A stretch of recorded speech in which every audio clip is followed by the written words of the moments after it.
David Dobrik remains my enemy number one. We'll get there. Really? Yeah. First, I am a journalist, yes, but also my journalism is like asking Pedro Pascal, "Are you a daddy?" You know what I mean? Like That's a good question. That was a good one. Because no one's watching your movies anymore, Vin Diesel. No one's watching The Pacifier 2.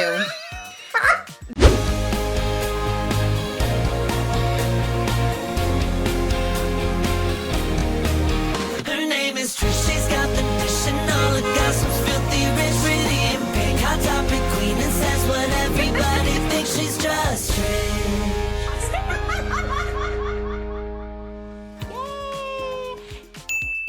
Hello, and welcome back to season 17 of Trisha's Drag oh, that's where you're Superstar. going. I don't know. I was like, wait. You said I look drag today. You are giving drag today, for sure. Well, we do love Drag Race is back, and we've been watching a lot of drag movies this week, which I'm excited to talk about. 1994, To Wong Fu's Thanks for Everything. Moses argues Priscilla, Queen of the Desert, which I've never heard of, is better. That came out supposedly the year before. Which came first? We don't know. So much to talk about. Problematic. Can straight men play drag queens? I don't know. Maybe. We'll talk about it later. You guys, happy 2025. What a great show we have for you today. Oh my gosh, the hot topics are hotter than ever.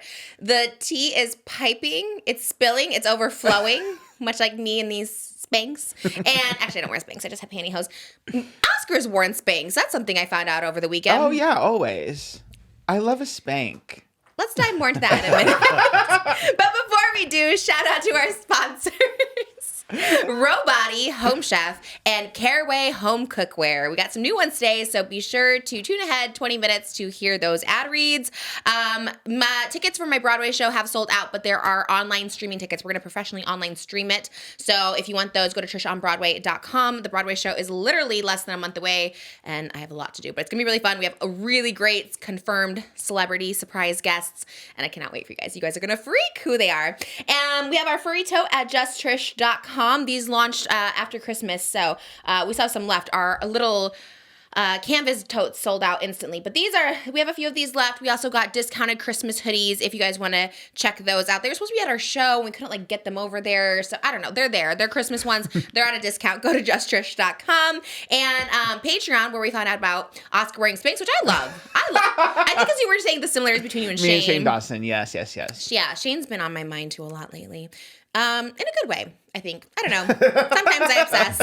But patreon.com/justtrish. I loved our Patreon filming day. We did new videos on, was it Friday? I love that day. Yeah, we got a lot done too. And I feel like because we both have been very isolated during the break. Disconnected. So it was nice to talk to someone again. It was. But it also felt like just old school. Again, I always make this comparison. I think that's why when we do Patreon, I don't know why it reminds me of Shane, because we watch like these old videos of like, we watched GABBIE HANNA talk about Joy GRACEFFA, and then Joy GRACEFFA talk about GABBIE HANNA. It's just like really old tea videos, and like seeing it in a different mindset and a headspace and just like revisiting the drama. It's just like, I don't know, there's something nostalgic. And then you remind me of Shane, because we're just like sitting there watching and like critiquing these like videos, which makes no difference to anybody. But it was just fun. And then we had our little Panda Express, and it was just like, I don't know, I felt good after. Sometimes I feel tired, and that one I was like, I liked these. I wish I could have done more. I know. Fun. And we went in being like, okay, we're going to be strict production schedule, 30 minutes per reaction. But mama, it was a 20-minute video, and we were there for an hour and a half. What we talked about, I don't know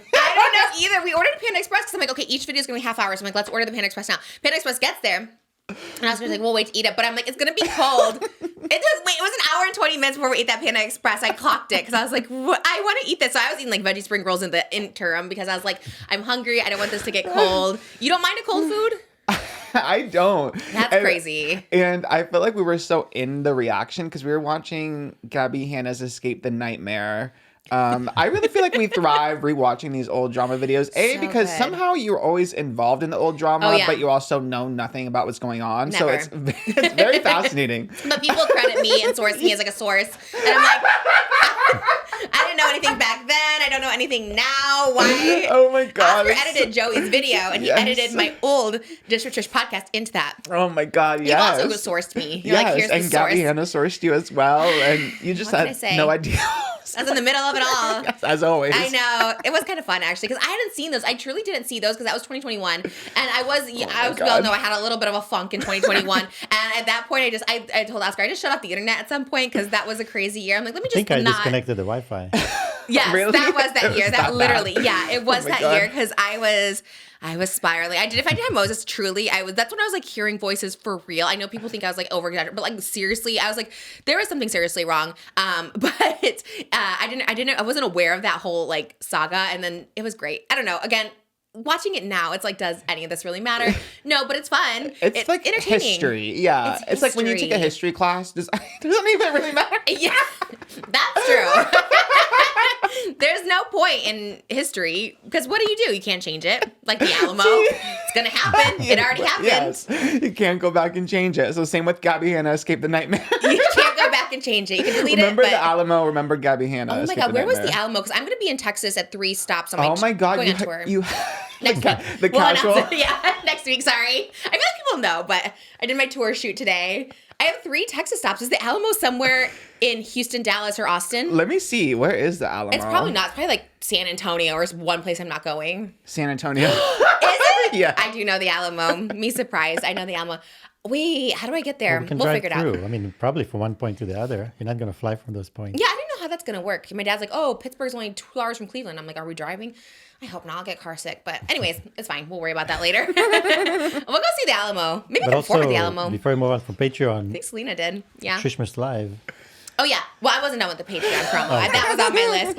If you wanted to see the full Trishmas Live, we posted our Thousand Oaks show on there, and there's also the San Diego show will be there. New York not because you can't be behind a paywall, so there'll be a San Diego vlog up there, and then what else? We had new headshots of the month. Did we replace the headshot? We have a new headshot. Look at that gorgeous headshot. I didn't get to wear the dress on the show last time because it was too tight, but I did take a picture in it. It's my Carol G look, and it's, wow, look at that headshot. Keep collecting, everybody. I keep forgetting to promote these, but people are signed up, so I'm going to keep signing. It's beautiful. It's wonderful. Get your headshot today at patreon.com/JustTrish. And what did we post? We posted, we watched Mr. Beast episode. Beast Games, episode 0, technically, the one on Jimmy's channel, which... Dubious. Very dubious, very dystopian. Misogynistic. Very misogynistic, no divas around. No divas. Not one. No, his team is all just boys who yell, and they wear joggers and a blazer over it. It's just a mess. It And really is. Emphasis on boys. I mean, they look like little boys, really. I'm just like, what is this? Who do we give money to? Like, these people don't know. They clearly don't know how to run the show. No, and oh my, the more I think about it, the more upset Beast Games makes me. I think especially after watching Squid Game Season 2, and then we have Beast Games, and then Mr. Beast is tweeting under Netflix every time they promote Squid Game, like, and Beast Games is here too. Like, no. Who's promoting that? Mr. Beast, under every like Squid Game like tweets from Netflix, he'll Oh. reply and be like, Beast Game episode 3, you can watch that He's too. like spamming it? Yeah, he's trying to like promote it that Oh way. my God, thirsty. Thirsty, and also just like very, very, very dystopian, like the most dystopian. What's dystopian?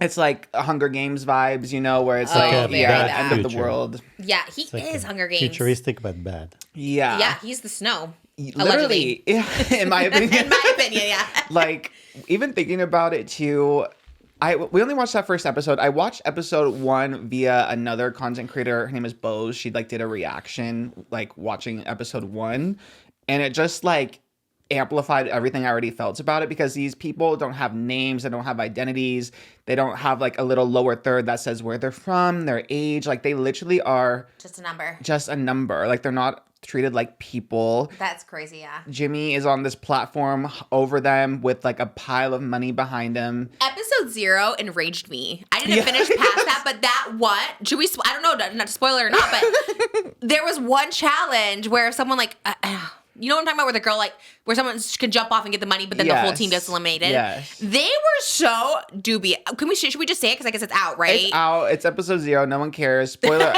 Like, Maybe I that's guess true. spoiler alert. There's you no shouldn't spoilers. care. yeah. Yeah. I mean, it's like, It enraged me so much. They cheated. I would actually sue for that, because that's crazy. Basically, the thing was at the very, like, towards the end, there was what, 3? Was there 3 squares full of people? Yeah. And maybe, 100 people on each square? Yeah, something like that. Is it- Or a lot more, because Because it was like over 1,000 people Okay, left. so like yeah. a couple hundred, Yeah. which is crazy. A couple hundred people on squares, and it's like basically like if you like whoever lasts the longest on the square Yes. moves forward, or the first to leave gets eliminated. Yeah, basically he would he put all these people like different teams, assembled different teams by random, and then tempted them by having like different piles of money. So you could, if one person jumped from the platform, they could take the pile of money. So I think it was like a 5,000, then like a 50,000, then like $1 million or something was like the little temptations. So a girl jumped for the 50,000 before the timer started, like before Jimmy pressed play on the timer or whatever.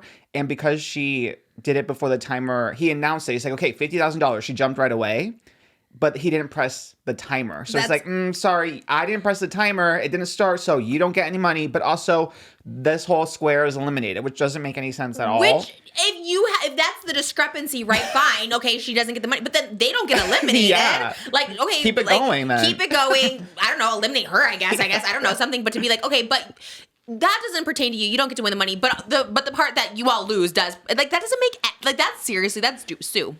Honestly, Yes. in my opinion. Like, I don't know, I'm not a lawyer, but that was crazy. And then all those people had to go home, she didn't get the money. I was like, that's messed up.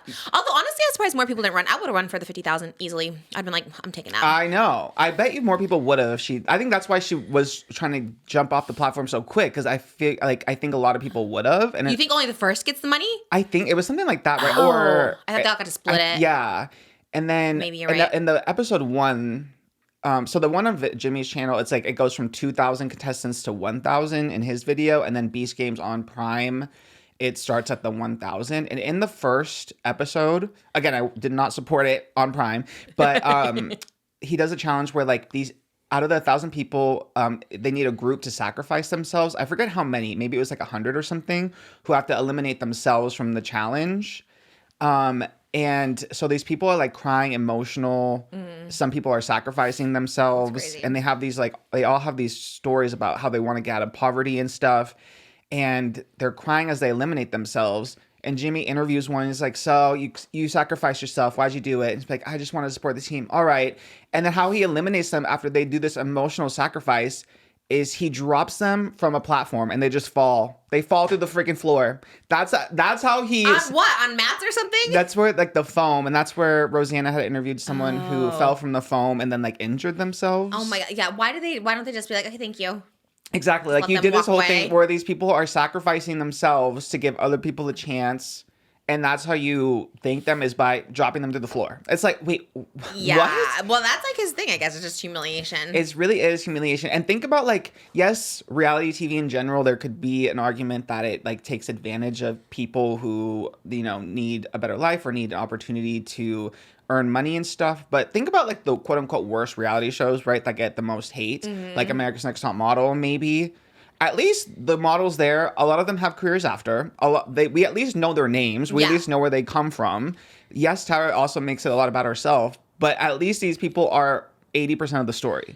Yes. Whereas in Beast Games, it's all about Mr. Beast. Like his philanthropy has nothing to do with giving back. It has everything to do with us thinking that he's a good person. Yeah, exactly. That's the whole point of the show. And it filmed in 2024, and American Style was like 2002. Yeah, you exactly. know, it's like he's so like it couldn't be more out of touch, and the fact that there's so many people just like, I don't know, watching this, excited for it, Amazon pushing it, like I don't get it. I'm interested to see how the ratings are. The ratings from like Nielsen, they're like a month behind. I don't know why they're so behind. So it'll be interesting to see like when those numbers actually come out.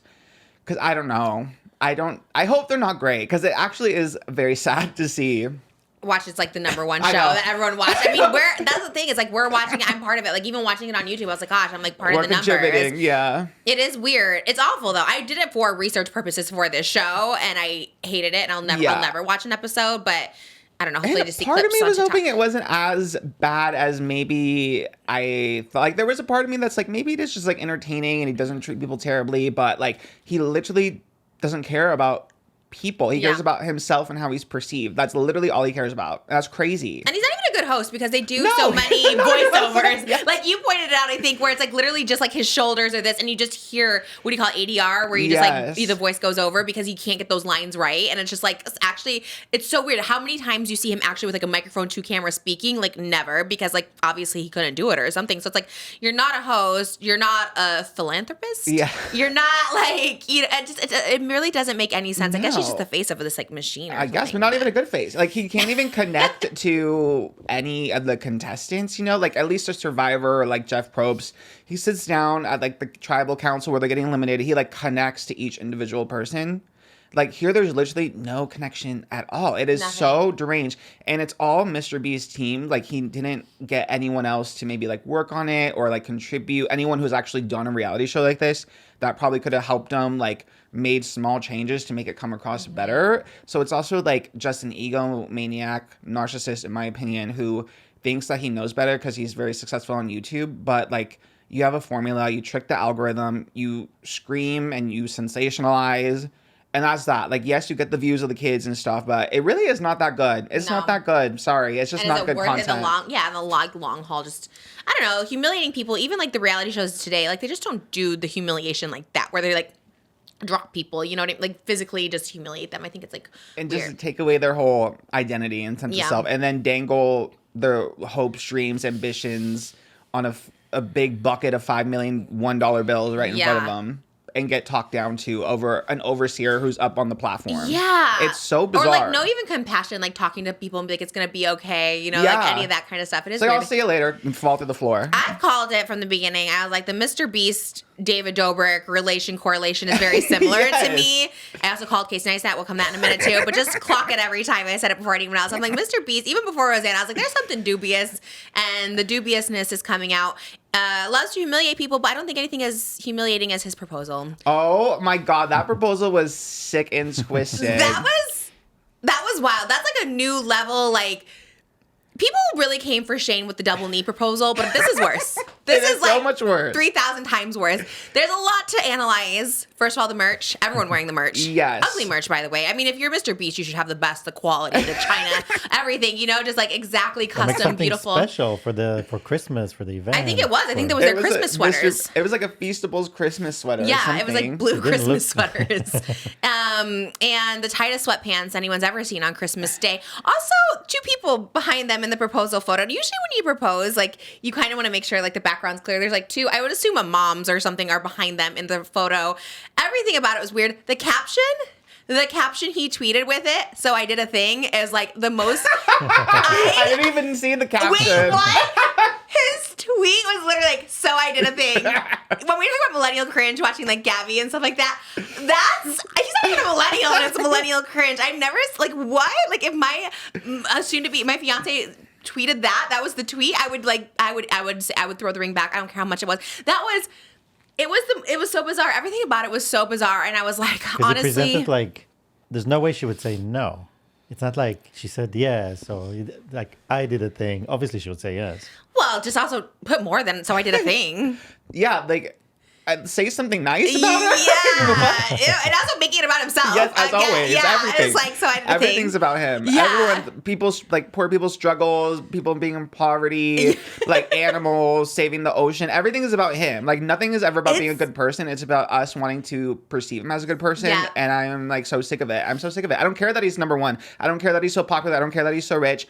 You are not a great person, in my opinion. Everything is about you. You're very narcissistic. I hate your whole little crew of little boys. I hate that you wear a hoodie and joggers and you put a blazer over it. I hate that you stand over 1,000 people on a big platform with $1 million bills behind you. I hate that you're giving away an island on your little game. That makes no sense. None of it makes sense. You're giving away a private island. I hate that you said you built a whole city. You can't even give girls tampons. You made people camp out in this big freaking football arena for this game, which is a bad show. It's a terrible show. It's not even good. If the show is at least good, maybe I could sit here and give you a little grace, but the content isn't even good. All you do is yell and scream, and your whole little boy crew, they all kind of suck. I hate all the graphics that you put in your videos. I hate the editing. Like, get real editors to do them. You don't need your YouTube editors to edit this Amazon Prime show. Like, step it up. Step it up if you want to be about it. And don't make your freaking fiance and her parents wear your ugly Christmas sweaters. For the proposal. For the proposal. And he said, because he was getting roasted on Twitter, and he replied, Oh my God, I need to get his direct quote because it was literally killing me. The merch is wild because, like, we discussed when Logan did it with his baby with the Lunchables. Yes. It's like you don't need it. Like, you're so rich. Like, you don't need that in something that's like monumental, like giving birth, engagement. Like, it just cheapens it so much. Yes, and this was his response. It was cold in the house, and I just happened to have some Christmas sweaters laying around. Stop it. So you don't have gas to warm the house. In the compound, he doesn't have a heater or heated floors. I don't believe it. Like, are you serious? It was cold in the house. The only thing I had lying around for my proposal, a moment that my fiance is going to remember for the rest of her life. Thank you to the sponsor of today's episode, Ro. Have you been curious about Ozempic or Wegovy, but not sure if your insurance covers it? That's where Ro comes in. Ro can help you understand if GLP-1s are right for you and your goals, but that's just the beginning. Ro members have support throughout the process. That means no insurance paperwork, and you'll have access to your provider on demand for any questions. Plus, you can sign up online from the comfort of your own home. That means no waiting for an in-person doctor's appointment, no commute to the doctor's office, and no waiting rooms. Join the over 250,000 people who have already chosen Ro to access GLP-1s. Go to ro.co/Trish to find out if you're covered for free. That's ro.co/Trish. Go to ro.co/safety for boxed warning and full safety information. Prescription only. That's so embarrassing. I'm so embarrassed. I hope she got paid. I hope she got part of that brand deal because that's so embarrassing. Like, maybe there was no food in the hospitals, so that's why Logan got the lunch leaves for them all. Oh, yeah. Maybe, there's no water. Better than the food in our hospital. That's probably true. But Mr. Beast is probably, he's probably going to be number 3 of the show, I think. For honestly, me. I think so too. Yeah. I ranked him over the holiday, and I was like, I think Mr. Beast is going to be number 3. He really is, because I don't know. I like waffled a little bit because I did like the chocolate, but now everything else, I'm like, I can't come back. I like actually do not like this man at all. No, I know. We can never buy Feastables again. No, we never. have to find an alternate for chocolate peanut butter. I do love the peanut butter chocolate. I just love how much peanut butter they put into it, but we're going to make our own candy, and we're going to put even more peanut butter. We're going to put like a peanut butter, like, I don't know. Just chocolate. Wow. Love it. We got to check that That would be immediately. just peanut butter. Just chocolate. Yum. Done and done. Get on that. I would love to make my own candy. That'd be, honestly, we could rival Mr. Beast for I think sure. So too. He's embarrassing. He was literally probably the person that annoyed me the most over the holiday break. Like, I just couldn't, I couldn't escape it. Yeah, because he was just, the amount of promotion he did for Beast Games, like, I'm like, this is a mess. The proposal. Also, Private Island is just like, I feel like that has just bad vibes since the Epstein thing. You honestly, know what I mean? Yeah. Like, nobody wants Private Island vacation anymore. It's like, no, thank you. It literally makes no sense. It's an empty piece of land. Like, you can't. No. The most expensive to build is an island. You have to bring all the materials, the people. Nobody, that's a person. true. If I just give you an island today, you can't do anything. You have to be a millionaire to begin with to build something on an island. So it's. Yeah, he's like, just go live on this island for a while. It's just clickbait. He should go live on that island. I told you my prediction was 2025 Mr. Beast silently and safely disappears. goes to the island. Wish you and your fiance Thea well, but her name's Thea? Is she an influencer? Someone said she was an influencer. Recent. I have no idea. I want to interview her. Girl, let me save you. Like, what? Like, that's scary. I don't know. I hope you're thriving, girl. On the compound. I hope it's great. I do. I hope your life is great. But kudos to Thea for putting up with him, because she's a stronger woman than I could ever be. That's for sure. Same, 100%. Just to see his face every morning. That's strength.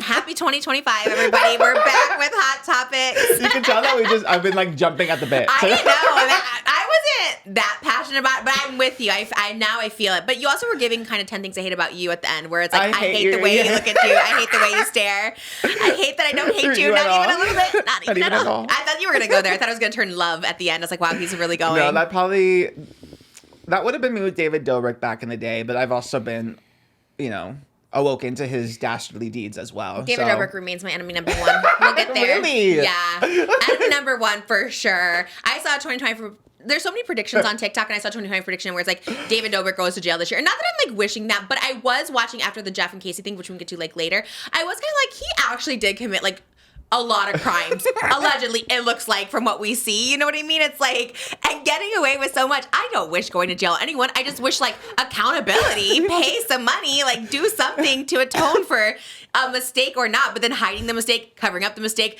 pinning it on Jet. Like, it's just like so much stuff. And I'm just like, Oh my God. that's so wild that he's still, I mean, he's toned down. Like, I think Mr. Beast is so in our face. Yes. So it's just like a lot. I think if it was just like, we don't see him so much, but he's out there. I don't know lesser of the two evils, but I'm gonna go with David. Although you did change my mind on Zayn and Heath over the weekend. I'm like, maybe they changed. I was so hard on them, and I was like, you know what? You're right. Maybe they changed. They haven't shown any dubious behavior lately. Maybe they're different people, you know? So Yeah. I honestly don't know very much about them like recently. So I don't know. I have an open mind. Even as hard as it seems, like as hard as I come across on straight men, I do have an open mind, willing to love, willing to laugh, you know? Is that from Live, laugh, love. Millennial back? We love it. Okay, got it. Live, laugh, love. You know, I do have an open mind for a straight man, but so Do you? yeah. So Zayn and Heath, I don't know. There's some things I guess here and there, like the DoorDash people's names. That was a weird moment, but overall, right? There hasn't been too much, and I do like Alicia and Remy, and if they are. I know, they co-sign them. They co-sign them. They're with them a lot. They spend a lot of time with them, so I feel like they would know, right? Like if they spend so much time with them, if they Yeah, suck you're or right. not. I'm going to go with that too. We're going to be positive. Yeah. We're going to be optimistic. I like to think that too. We're probably keeping them relevant, Zayn and Heath, actually. 'cause we You talk do about them, talk about them a lot. Too much. I know. On Patreon, I just got right into it. I was like, so Zayn and Heath. I don't know why they occupy my mind way too much. But wait, speaking of street men, I know this is like not a hot topic. It's from the 90s and you don't care, but I kind of want to know. Okay, you never seen the movie Tu Wong Fu. Thanks for everything, Julie Newmar. No, I haven't seen it. Okay, well, I love this movie so much, and I showed it to Say the name clearly because it's just like, Tu Wong Fu. Thanks for everything, Julie Newmar. Yeah. You missed the ending. You left at the last 2 minutes. Julie Newmar comes to crown the new drag queen of Spoiler. America. Oh, that's a big spoiler. Because you told me like it I pretty much ended. I think I was thinking it Malibu up. She 'Cause came. pretty much. She came. You didn't know. You don't even see who won the drag queen of America. After that whole road trip, you didn't see who won, which was such a great part, anyways. And then Moses. Okay, so how we got on this, and I promise we'll like get through this because this is like not a hot topic. It's very old, but I'm very into drag. Okay, look. Here's the thing. I didn't know about the drag queen circuit. I wasn't fully aware. Like, I knew Willem, of course, because, like, we had worked on stuff, but I wasn't fully aware of, like, the culture and the phenomenon. Obviously, I started watching Drag Race Season 15, Sugar and Spice, when Sugar did me a Snatch Game, and I was like, I'm going to start watching it. Loved it so much. We watched it last year, which was Plain Jane and Nymphia, and we, like, loved it. So, obviously, RuPaul's Drag Race came back on Friday, and I became obsessed all over again. Love the names this season. Anya Nerve, Akashi, I forgot. Who's the one that toots? Who's the toots? Susie Toot. Susie Toot. Jewel Sparkles, who I actually got a shout out on La Leche. Did you hear the whole thing? Yes, I did. I went and heard the whole thing because she did the talent show number to her original song, and it was the shortened version on the show, but in the full version, which is on Spotify and Download it today. Apple Music, you get a little shout out. Is it Las Leches or La Leches? I think it's La Leche.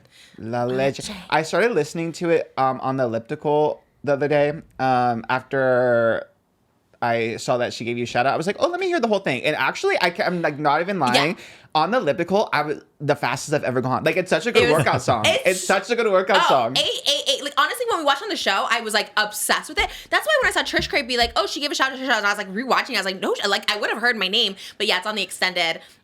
RuPaul being shady, cutting out my, like, leave my verse in there. That's going to be so good. But she said, ate like Trisha Paytas, which I love that's my, like, MO in this world. It's like, everyone just references me eating, and I love it so much. But, and I loved her. So, Jewel Spark, I really do love all the queens this Me season. too. I love everyone. I know it's boring to say that, but I really do love everyone. I love everyone, too. I was just like, Joella, I love her. I loved, they did Women's World by Katy Perry. Yeah. Love it. I was excited about that. I loved it so much. I was really getting into my drag world again. It just got me excited, and all the queens were just like making me excited. And I was like, okay, I love it. So I was like, we should watch Tu Wong Fu, which was like, I loved it as a kid. I loved that movie as a kid, and I don't know why. I just like loved it. Rue's actually in that movie. Stalker Channing, who played Rizzo in Grease, is in it. Like, there's so many, like, Blythe Diner. Like, there's so many great people. Chris Penn's in it too, which is so weird. And then Moses was like, oh, we should watch Priscilla, Queen of the Desert. I've never heard of that in my life. Googled it, and it's kind of like the same thing, but like the year before. I don't know. The 90s were really the obsessed. original and the better one. I don't know about that. I was like, and they had no stars in it. The Priscilla, Queen of the Desert, I looked it up. I was like, I don't know any of these names. Tu Wong Fu has Patrick Swayze, Wesley Snipes, and John Leguizamo, who are like three of like my all-time favorite actors for real. I'm not just saying that because they were in this movie. So good. Specifically John Leguizamo. I love him so much. Like, I love him. But anyways, 3 straight men playing drag queens. Is there an issue?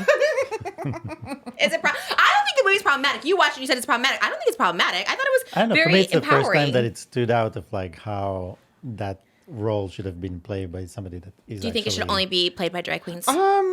Like only by drag queens. I think if they did it now, probably, right? I mean, I guess they do have like there was a RuPaul like spin-off show like Secret Celebrity Drag Race where I think straight men did compete and they got like drag makeovers and then did, you know, they did challenges and stuff. So I guess straight people can do drag. Maddie Morphosis is a straight drag queen that was on the show. Wait, really? Yeah, I forgot which season. She has a podcast? Yes. But she's straight. She like is in a relationship with a woman, identifies as straight. That was her whole storyline was she was a straight drag queen. Yeah. So period. I guess straight guys can be drag queens. As long as it's done respectfully and like they actually try. I think maybe that's the big thing. Like if it's done as a joke, I feel like to make fun of drag this queens. felt so real. Like I felt their performances so much, and I think it made me like I know what you're saying because like Rue was in it, and I thought that was great, and there was a bunch of other queens like around them, which I thought was cool. But there was something just like they gave it so much heart, and I was kind of like I kind of love this because I think like in general you don't see like straight men as like allies, and I just like loved seeing them. But I know what you mean, I guess for the queens. But there's so many queens now that like act and they're amazing and they're doing like roles. But I guess maybe it's like you could like Rue stood out in the movie. You know what I mean? Like Okay, you could, RuPaul. No, but still, like you can feel the difference between straight men playing the role. Well, she was also a and professional her. drag queen. No, I loved it. That's what I'm saying. All right. Yeah. Well, what do you think? I think intent, I think, is the biggest factor because I don't think you should say no straight people should do drag. In my opinion, I think if they really love it and are passionate about it, want to try it, then I think they should. But if it's like to be jokey or to poke fun at the art form, then it's a no. I think this did. They Watch were it. they It's were so ridiculous. respectful. They were. Yeah. But It made me cry. It was so emotional. Like I said, at that time, I think they were more exploring the boundaries of acting, like how far an actor can go from himself and still be authentic. So I think that was the goal: is to like, okay, let's take a straight man and now you play a drag, Like, what if Glenn Powell remade it in this year in 2025?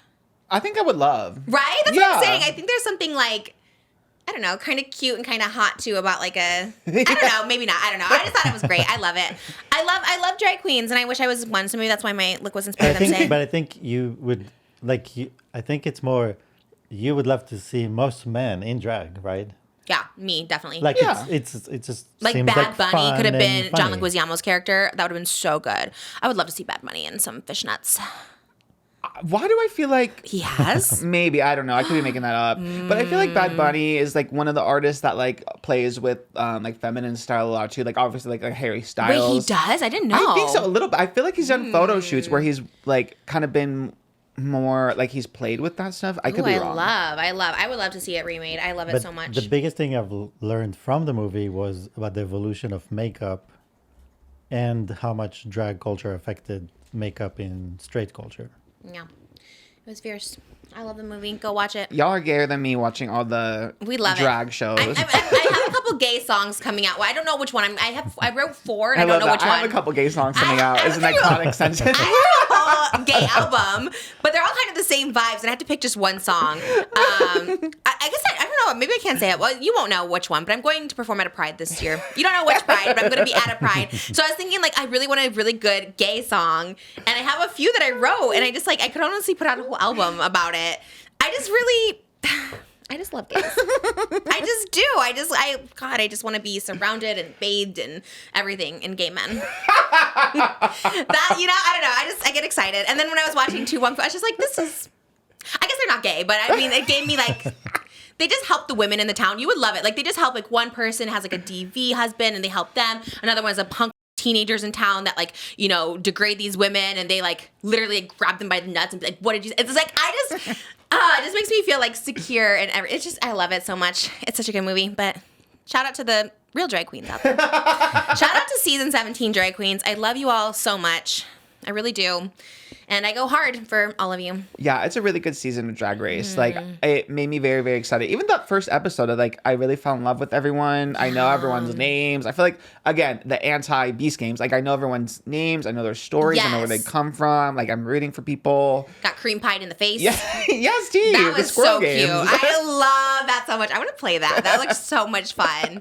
They're just good sports. I just, Yeah, and it's competitive. Like, it is a life-changing amount of money that they can win, but it's not done at the expense of the contestants, unlike Beast Games. Beast Games, watch Brew. What if Mr. Beast was a drag queen judge? Before you would be crazy. It's probably going to happen for sure. I know. Everyone's like, I don't know when I'm going to be on, but I'll accept it whenever. I love them. I love all of them. They're so great. We love you so much.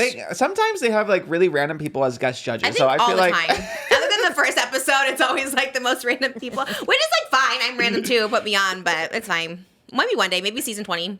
Yeah, we're getting there. Maybe after this gay album, it'll really like elevate you. Should I just put out all the songs? Maybe so. I'm like 5. I can make an EP.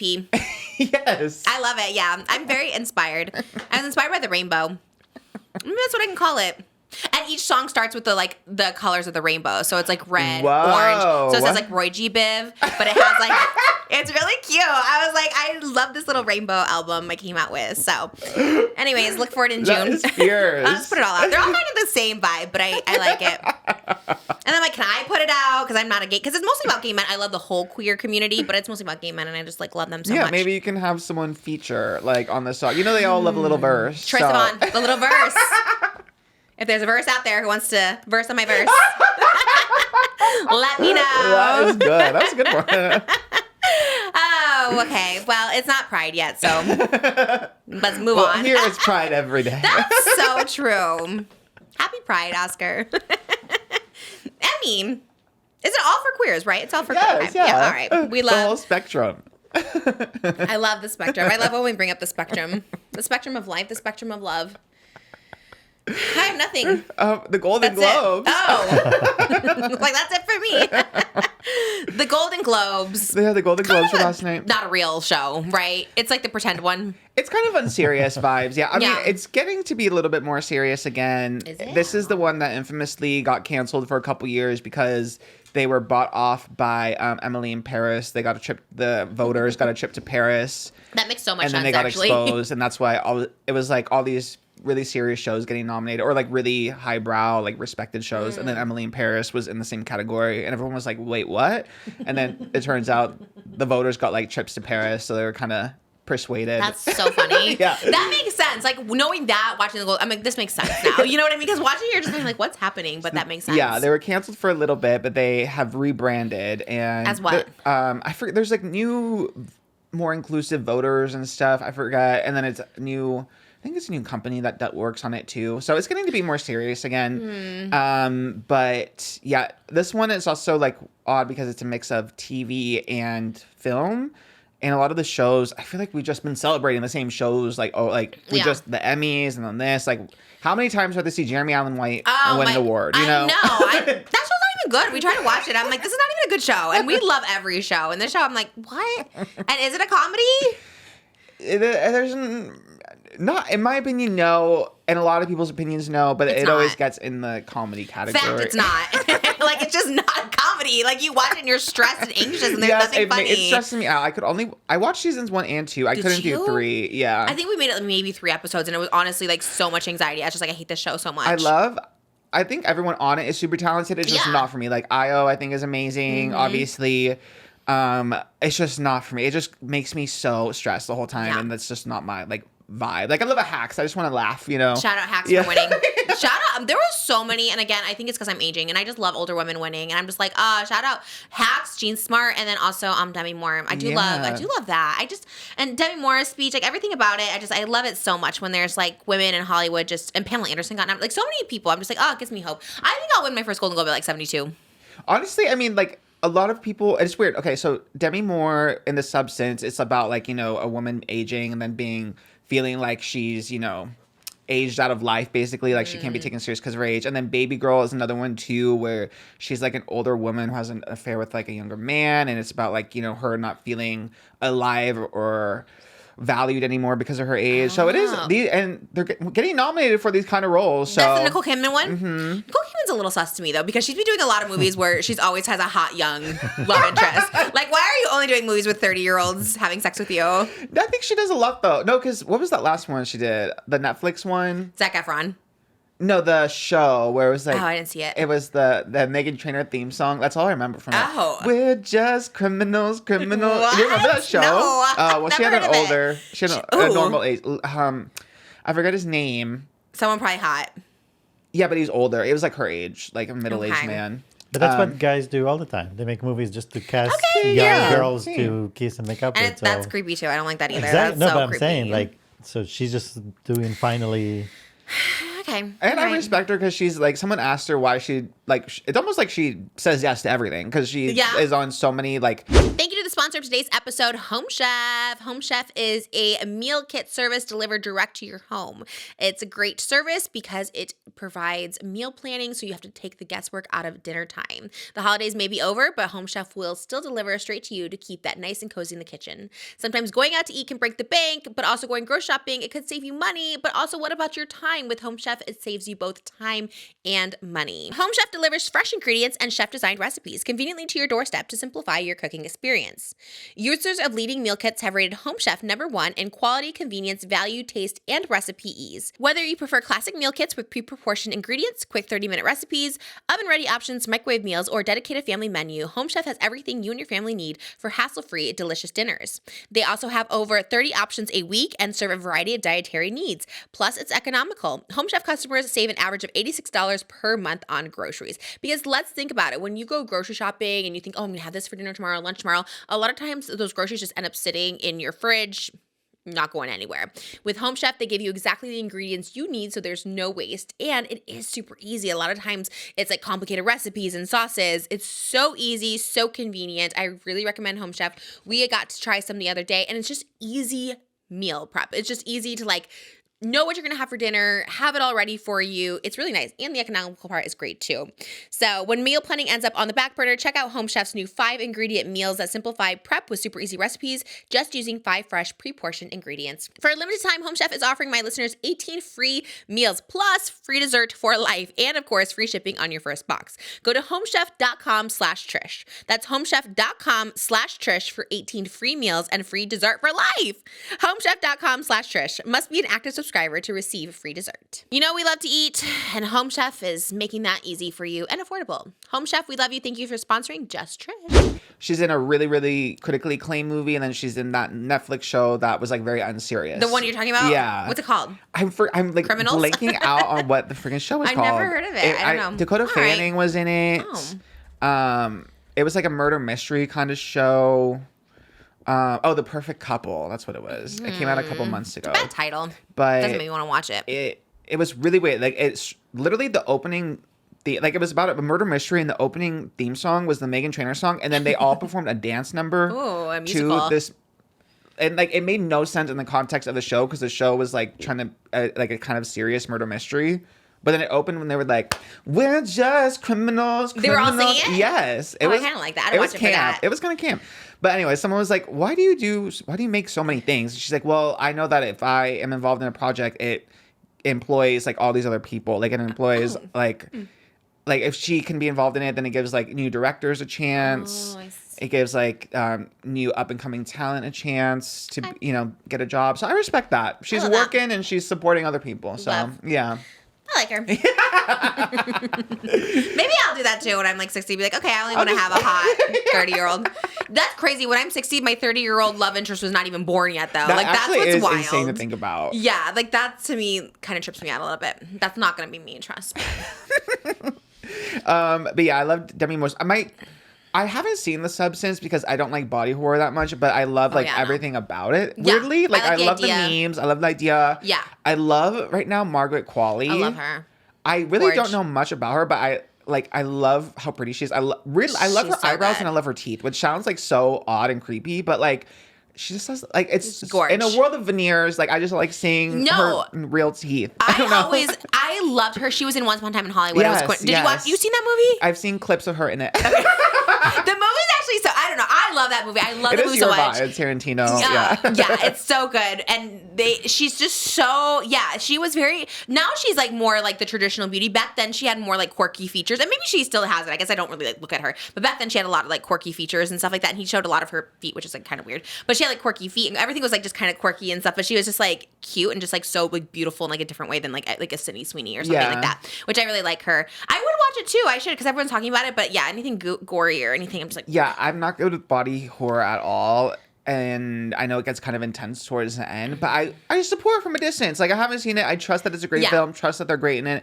Margaret Qualley, like, her talking voice in interviews and when they present it at the show, like, I love her talking voice, too. Like, she has such a cute way that she speaks. She's my favorite Nepo baby. I'm claiming her as my favorite Who's her parents? Nepo baby. I think her dad was a model, and her mom, I think, is Andy McDowell. Yes, right? that's right. That does sound right. So I'm claiming her as my favorite Nepo baby, Wow. I think. And she's married to Jack Antonoff, who I also love. They're married? Yeah, they got married last How year. do I know him? He's Taylor Swift's writer or something? Producer, yeah. Okay. He looks like you. In your brain. Right? Yeah. He's a man with glasses. Man with glasses and dark hair, yeah. I do love her. I love the whole new, I love all the young girls. Who's the other one from Once Upon a Time in Hollywood? Maddie? Oh, Mikey Madison. Love her. Who was nominated for Nora. Also love her as well. Not a Nepo baby, though. Not a Nepo baby. She's been in all the interviews being like, no, my parents. Did you see that one where the girl was like, oh, yeah, my parents are someone famous? Yeah, Who's your parents? I had to edit that one. That's Did funny. you? Yeah. That one was a good edit. Thank you. Because I was kind of like shook that I don't know who was next to her, but they were just. Isabella Rossellini. Who's her parents? I forget who. She's a really famous, like, older actress. I forget her name, but like very, very famous. I know the name. Yeah. She's talking about how everyone's like the Nepo baby and like, oh, my parents are an actress too. And like, oh, who are your parents? Like, nobody. I'm the first person to do Like, this. my mom's a psychologist. I love that answer. I was just like, everyone just assumes everyone's a Nepo baby. My favorite still might be Lily Rose. I haven't seen Nosferatu, but it kind of makes me want to watch it. Honestly, yeah, I've heard everything. really great things about Nosferatu too. It's scary? Is it scary? I think there are scary elements. I read that like because there's scenes with like rats and stuff around it. They really had rats and stuff all over the place. So see, it's normal. Everyone has rats. Everybody has them. Set those traps. Moses set a new round of traps for the new year. It's great. Humane traps, right? I don't know. Yeah. Everyone has them. There's nothing wrong with it. No, even Nosferatu has them. Nosferatu has them. And they were real. They got to use them for the film. We do that. It's like the Beast Games. I do it. Oh yeah, see. Yeah, oh my God, chop. treating people like human rodents. I did see a clip of what's the one, Emilia Perez. It's been going around on Twitter because I haven't watched it. I really haven't watched it, so I shouldn't be like whatever. But that musical, the musical number is actually wild. The one with like Zoe Saldana singing like about the transition song or something. I know. I mean, that's bad. That's bad. I know. I'm confused about it. I was really. I don't know. I haven't seen it. It's just not my thing to you even haven't? see. I thought you did no. see it. Oh, you haven't. Again, support from a distance. I'm like, everyone's saying it's good. Love everyone involved with it. The idea sounds good. Yeah, the idea concept. sounds good. I think I'm hoping that in context it probably is better because I mean, if everyone's saying it's good, like all these critics and stuff, right? Doesn't have to. But there's a big anti-Emilia Perez movement going on It's on crazy. Twitter and stuff, saying that it's bad. And then it's like, it's a Mexican story, but it's made by a French man. So is that with very problematic? little Mexican actors? Yeah. So I don't know. I mean, everyone's saying it's good. I don't know. That's problematic alone, though, because I was reading the thread. Okay, not to be like so woke, but I was reading the thread. I was like, this does sound a little problematic because he was like, I don't know if this was a direct quote, but someone basically was like, why weren't there more Mexican actors hired? And he's like, there wasn't enough that were as talented enough for the movie or something, which is like wild. So I was just kind of like a little, I don't know, that seems like a little odd too. I don't know the context of the movie. Obviously a lot of them are Hispanic, but they're more like, I guess, like Spaniard, like Latin origin, like European. Yeah, I think Carla, who plays Emilia Perez, is Brazilian, I believe. Oh, interesting. So, yeah. Yeah, I mean, I don't know.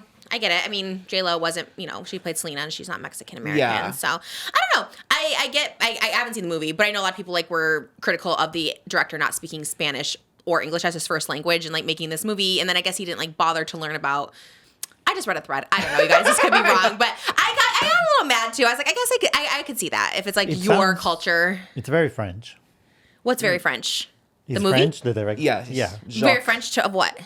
Everything he did, it's very French. Like French not learning the culture? French are the superior culture. They're about they're not really into other cultures in that way. Well, the movie's about a Mexican-American Right, woman. right. But I'm saying it's very French. Okay, well, that's a bold you know. statement. That's a Moses opinion. Well, he made a forced statement, so they're like, all Mexicans are not talented enough for my I don't know movie. if it was him directly. I just saw the Twitter thread, but the music alone it seemed like a parody. It didn't seem real. Like that's why you saw the clip, right? At least the clip. And I'm like, even in context, out of context, there's no context that would have made that a good song. I don't know. What? How? I'm just open-minded about it. Because I'm like, Wow. if everyone is like, if the Academy is saying it's good, it was literally like the most nominated film at the Golden Globes. Again, Okay, you're right. That Maybe. isn't a serious show, but I mean, it's for the Oscars. Like the odds are in its favor. The odds are in its favor for like original song is supposed to go to them. Like Zoe Saldana for supporting. I love Zoe Saldana, but I believe the people. I listen to the people, and I think the people. I'm open to anything. I don't know. Again, because I haven't seen it, so and I'm not Mexican too, so I don't know. I not being Mexican and also not having seen the movie is like, what am I to say? I'm open-minded about it, you know? Yeah. Well, I'm angry on both parts. Oh yeah. I'm Sorry, angry didn't for mean to clock you. I guess, and being a Wicked stan, I mean, it is one of those things. Like, I love Zoe Saldana. Like, I can't believe she hasn't won before because she is kind of in every single thing. Yeah. She like is amazing and everything. But just seeing that musical number compared to like Wicked musical number is like kind of wild. And I did see someone put on Twitter too, and I thought this was an interesting observation that the Golden Globes hates female-driven comedy musicals, like feel-good movies. Like they snubbed Barbie. Yeah. They snubbed Wicked, which Wicked, like not winning anything. And like, I think you said this last year where like the Golden Globes is kind of like the pity award for like, then the Oscars are like Austin Butler won a Golden Globe, which I think he should have won the Oscar. But they did that in order for Brendan Fraser to win the Oscar. You know what I mean? The Golden Globes, they have, I think, 6 nominees per category, and then they also split, like, in the Oscars, all the film genres are one. It's just film. But at the Golden Globes, you get, like, the musical comedy, and then you get, like, the drama. So you basically get 12 nominees for films. So Wait, who won? So musical comedy was always Aldana, Yes. which is crazy because Emilia Perez, musical comedy? It's a musical? Yeah. I mean, come on. I think they just put music in to make it a musical. They're like, we're going to be in the musical category. Let's put it in. Honestly, my gay album is looking better and better because that song is wild. I mean, that was a wild song. And I was just like, okay, I could be better equipped to write this kind of music. But that's crazy that won musical comedy. So what won Best Supporting Actor in a Drama? Let me see. I know the actor was Adrian Brody from The Brutalist. Never heard of it. The director won that one too for Brutalist. I'm like, what the hell is The Brutalist? I think it's just now coming out. I know it's really long. I hate it. And Adrian I know Brody, it's very serious. He's so serious. Has there been anything where he's not? Like, what was the one where he played the piano, remember? And he's like in the war. What is that? The Pianist? The Pianist? Yeah. That movie is so sad. Like, it doesn't look that sad from the poster, but then you watch the movie and I'm just like, this movie is sad. I guess he's good at playing sad. I haven't seen him in anything funny. He probably is so serious. You know Adrian Brody? Yeah, you had a moment. I had an Adrian Brody moment? We watched some of his films. Wasn't he in Houdini? Oh. That's why we watched all those films. Oh, right, I did. But what started my Adrian Brody kick? Was it Houdini? Houdini was so hot in that. Maybe it was Houdini. There was another. There was something else. There was something else. Was it the Marilyn Monroe movie that was horrible on Netflix? We definitely saw that. He was Arthur too. Miller. He was hot. We saw that one too. Okay, I love him. I do love him. Whatever. You like him, yeah, but this movie I don't know about. I wonder if he'll come on. Get your serious on here, Adrian Brody. I love him. I do love him. You're right. He deserved to win. Never saw his Brutalist. To me, he's like but... a cousin of Alan Cummings. What? Yeah. In what world? How? Their looks and behavior, they have some parallels. Everybody I love, Moses gives me the vibes of. Like, you do give me Alan Cumming vibes, you give me Adrian Brody vibes, and you give me Rogelio de la Vega from Jane the if you Virgin take vibes. everyone you love, combine them to one, that's me. You do look like all of them. And all those people are different races, and you look like all of them. You're ambiguous. You are ambiguous. You should be an actor. We used to get headshots for Moses a couple years ago, so I wanted him to be an actor, but I forgot to send them out. No, I don't think that's it. I think everything. we just had 2 kids. No, this was when we only had one baby. God. I was gonna be your agent. I still could. Adrian Brody, watch out. He is great. Okay, he deserved to win. But why so serious? Why is he always playing like a detective? Or Houdini's great. If we had a third baby, I really love the name Houdini for boy or girl. I'm gunning for that one. I love it. Oh, I go Houdini. What is that? An Acid Ray song? Oh, is it? God, the pop girlies are really coming for my baby names. Because I mentioned Houdini before. All right. Love it though. Wait, but how did we get Adrian Brody? Has he interviewed for ET? Probably. I've never seen him on the red carpet. I think we got him because there was also the Palm Springs Film Festival, which is the day before the Golden Globes. Oh yeah. And I think we got him there, but wait, really? I didn't see any. Did you edit?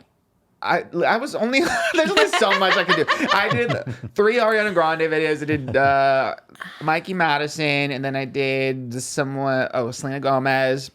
There's only so much a girl can do. Adrian Brody, you're like, no, I'm not gonna do any TikToks of him. The priority list, he was lower for me because he's so serious. Yeah, I still have to do Timothée Chalamet, and then we'll get to him eventually. He drives me nuts too. Why does he answer questions about Selena Gomez on the red carpet when you like make out with her at the table? Oh, you mean like Kylie Jenner? Oh yeah, what did I say? Selena Gomez. Oh yeah.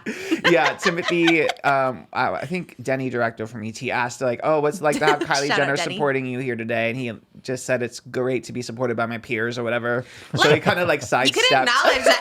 It's great. I love her. Like what? Like you're at a table together. Like that's so weird. I hate that. I hate when people try to be mysterious, but you bring them and you sit next to them at the table. It's like, okay, just don't bring them then. We've been together for 2 years. Yeah, that's so weird. It's like, okay. And I do not like. I like Timothée Chalamet. I hate his mustache. I don't like the Hate it mustache, too. but I do like him. I think. Name one person a mustache looks good on. Nobody. You should grow I'm one. sure there's someone. I just can't think off the top of my head. Burt but Reynolds. Maybe Pedro Well, Pascal. she had a good joke Pedro about Pascal. Who? it. She said, "I love your eyelashes, especially the ones above your lip." Nikki Glaser. Jen 8. Yeah, I she was liked good. it. I like her. And the Adam Sandler, she got him to say. How do they hear him so well? How I'm do sure they. There's like, there's mic'd microphones. them. Oh, in it was in pre. Yeah. No, I think there's microphones in the space, That was and they loud. can pick up. That was loud. I think for him, they probably set it up before. I would think, like if she wrote it and she knows that they're gonna Yeah, give him a shout out or He something. but that seems was my great. favorite moment. That was your favorite moment of the whole Adam show? Sandler, Adam Sandler. shout out. Yeah, I mean, everyone loves Adam Sandler. He is kind of the best. He seems very likable. My favorite moment was... I had one. Hold on, let me think. I don't have one. I don't know. Did you see the awkward interview moment with Ariana Grande though? Because it kind of gave me like. Oh, was that Denny too? No, it wasn't Oh. Denny. It was with Access Hollywood. It was on the red carpet. Of course, it was with Access. It went pseudo viral. I don't know if it got a lot of picked up, but I thought it was like the funniest thing ever. So it was during an interview with Access Hollywood. Ariana was asked who the first person she was called when she found out she was nominated for a Golden Globe, and she starts like, "Oh my goodness, well, my mom," and then the interviewer just like interrupts her mid sentence and says, "Sorry," and says, "Your grandmother's still alive?"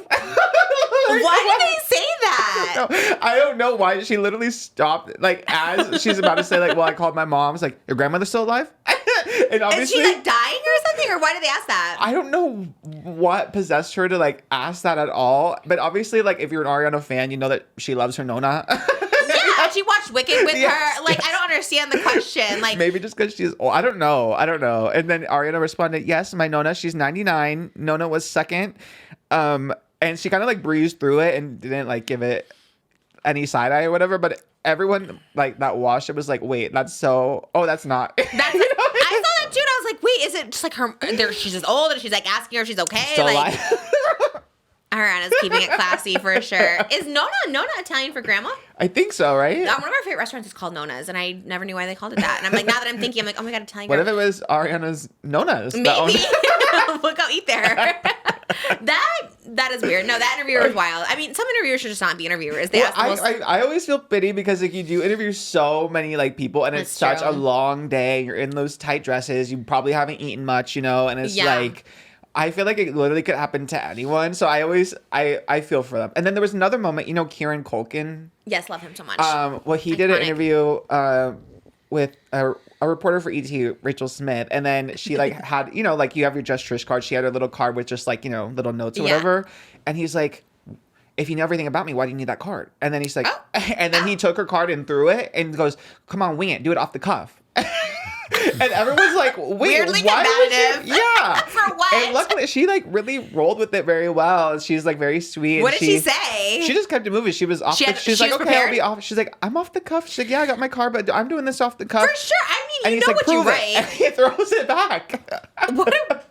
Like, so how was Home Alone? How much Pepsi did you drink Not to wet the Macaulay seats? Culkin. He wasn't Home Oh, Kieran Alone. was He in it? drinks a Oh. Pepsi, and he's like, you're going to be sharing a bed with him tonight. And he's like, and he's drinking the Pepsi. He's in both. And Oh my God, that's the only thing I funny. know about him. I'd be like, I don't know anything else about you. I know the he's Mormon in- show. Is he in Success? What if he's in a big show? I know that. And then Never, no, really. But I just know the Mormon one with Andrew Garfield. He was in. Under the banner sky or something. I didn't know he was in anything else. I was like, well, he looks pretty good after all these years. I think that's just shtick. Is he's very like. He does all these interviews and he's just very quote unquote real. I don't like people like that. I don't like. No, don't be like that. That's so weird. I feel like people forget. Like, it is a lot of work to interview like 100 people at the Golden Globes. And, like, there's so many other elements going on. Like you said, you're not Macaulay Culkin. How am I supposed to just know these off the top of my head? Like, that's so weird. And you're just like in the moment, like you can kind of like space, or if you're like really listening, you can kind of like lose your train of thought because you're trying to listen. There's so many elements. So, I mean, I know it probably was made to be like silly, funny, but I was like, all the comments too were like, it's kind of hard. Like there's a lot of work in setting and preparation. Like, let her have her note card. I think that sarcastic sense of humor is out in 2025. Like, even watching like Ryan Reynolds and stuff, like past interviews, because everyone's like, oh, well, if this was Ryan Reynolds, people. But so problematic too. Like, his sense of humor is also so offensive and so awful. And we kind of called that though. We've always said he was kind of annoying. But I was like, those people are just like, but they're masking it as like humor, and I hate that. That's just her comedy. That's just the sense of humor. It's like, well, that's not treating other people like you're not this reporter who's like trying her best. It's like when you're disrupting other people's lives, like you're not a comedian, you're not funny, you're just being an asshole, and I hate that so much. It's not like you're on stage telling jokes and like you could just be whatever. You're like messing with someone's livelihood. Like, give me my cards back. True, and it is also in a way punching down because obviously like the power dynamic, like the star has more power than like the reporter. And so egotistical to be like, if you know someone, I don't know about you actually, give me back those cards. Your Just Trish card. Throw them at you next time. I don't want you on the podcast, Kieran Culkin. That's crazy. Thank you to the sponsor of today's episode, Caraway Home Cookware. Caraway Home Cookware, making it easy to cook at home and making your food stay fresh with their storage set. We love Caraway Home Cookware. I'm so excited that they're here today on the podcast. There is so many great benefits of it. One of my favorite part about Caraway Home Cookware is the non-stick ceramic and bakeware, because we do cook a lot. We cook lasagnas that, sit in the fridge overnight that you have to like scrape off, and eggs. Whenever I make scrambled eggs, they're always like sticking to the pot and going brown. I love this so much. It's super, super easy to use, and they just feel wonderful, and it encourages me to cook at home. I get more organized with their cookware sets. I love it. You don't have to like say, which pan do I need, which pot? They just provide it for you. So thank you, Caraway Home Cookware, for sponsoring this episode. So if you're trying to live a more non-toxic life in general in 2024, highly recommend Caraway. Their non-toxic pans are not only good for you, but also good for the people you cook for and hold close to your heart. Quit cooking with toxins. 95% of home goods are made with toxic chemicals like Teflon. Over 75% of fry pans sold in America contain Teflon. 97% of Americans have PFAS, toxic chemicals, from nonstick cookware in their blood. So to cut the toxicity out of your life with Caraway Home Cookware, their non-toxic cookware made modern. Caraway's cookware set is a favorite for a reason. It will save you $150 versus buying the items individually. Plus, if you visit carawayhome.com/Trish, you can take an additional 10% off your next purchase. This deal is exclusive for our listeners, so visit carawayhome.com/Trish or use code Trish at checkout. Caraway, non-toxic cookware made modern. We love you, Caraway. Guys, check them out. Thank you for supporting the show. We're cooking. We're cooking in a non-toxic way in 2025. So get to the kitchen. Yay! That's crazy to be like, why do you need these cards? She doesn't know you. That's why. He probably goes to restaurants, throw away their recipes, and shows he throws away this set. Yeah, if you're a cook here, why do you need to know the recipe? People are so weird. I didn't see that moment, but Kieran Culkin doesn't come across my thing It just sounds like too he's often. trying to be quirky. That's what I'm saying. That sense of humor and just gotta go. Like, you're not quirky. You're just weird and awkward. And then there was like another little viral moment. I think people took this out of context where it was like the moment Zendaya sees Benny Blanco and Zendaya's like making a face. And I'm like, at what point do we just leave Benny Blanco alone? Like, I know. I kind of feel for him. I do. No, it is so mean. I mean, people like you said, roles reverse, gender reverse. Like, if you're talking about a girl like that, just constantly like how everyone hates you and you're ugly and you look like you smell and like all this crazy stuff. And how are you dating this gorgeous person? Yeah, which wasn't that Nikki Glazer's joke to him is like, well, I don't know what it was. Granted but genie. The genie granted his wish. Yeah, it's just like, and they both knew. Like, as soon as she like went over to them, they both like knew, and it's like, okay, we get it. He's not as attractive as most people, but like, why do we have to someone who's already not attractive. Do you know what I mean? That's crazy. Like punching down. And like, I get it if he was like very, like if he was a Mr. Beast wreaking havoc and like ruining people's lives, then okay, like yeah, anything's kind of fair game, I guess. But he's cooking for Selena, just living a quiet life. Right now he's not really doing, he's just kind of vibing. Like, and Zendaya just looks at him and like, oh my God, she was terrified of him. She was scared. And I feel like Zendaya's so like overly polite that like obviously that wasn't the case too. I feel like everyone has to know like she wasn't like, Benny Blanco, everyone has to know that. Like, so jump scare. You were right though. Your 2025 prediction has come. First one. Did I not clock it? A week in, Zendaya and Tom Holland engaged. And it's confirmed today, right? Confirmed today that they're engaged, yeah. Who confirms it? A source close to the family revealed to People. So like, what does that mean? They told the press. How did people get it? Wow, they really getting those exclusives. I think TMZ was like the first to report it, and then a source confirmed to People, which is like People's very like established, it's like very prestigious. So once it's on People, it's pretty much like can be facts. I guess. Yeah. Congratulations to you for your prediction. And also to the couple. I mean, again, it was probably the most obvious one. Like they've been together a long time. I feel like they talk about kids and stuff, so it didn't make sense. It was the most obvious, but it does feel good to clock. Oh my God, that was so exciting! I feel like that starts the roll. It starts the kickoff for all so our who's other next? predictions. Timmy and Kylie. You think that'll happen? Travis and Taylor.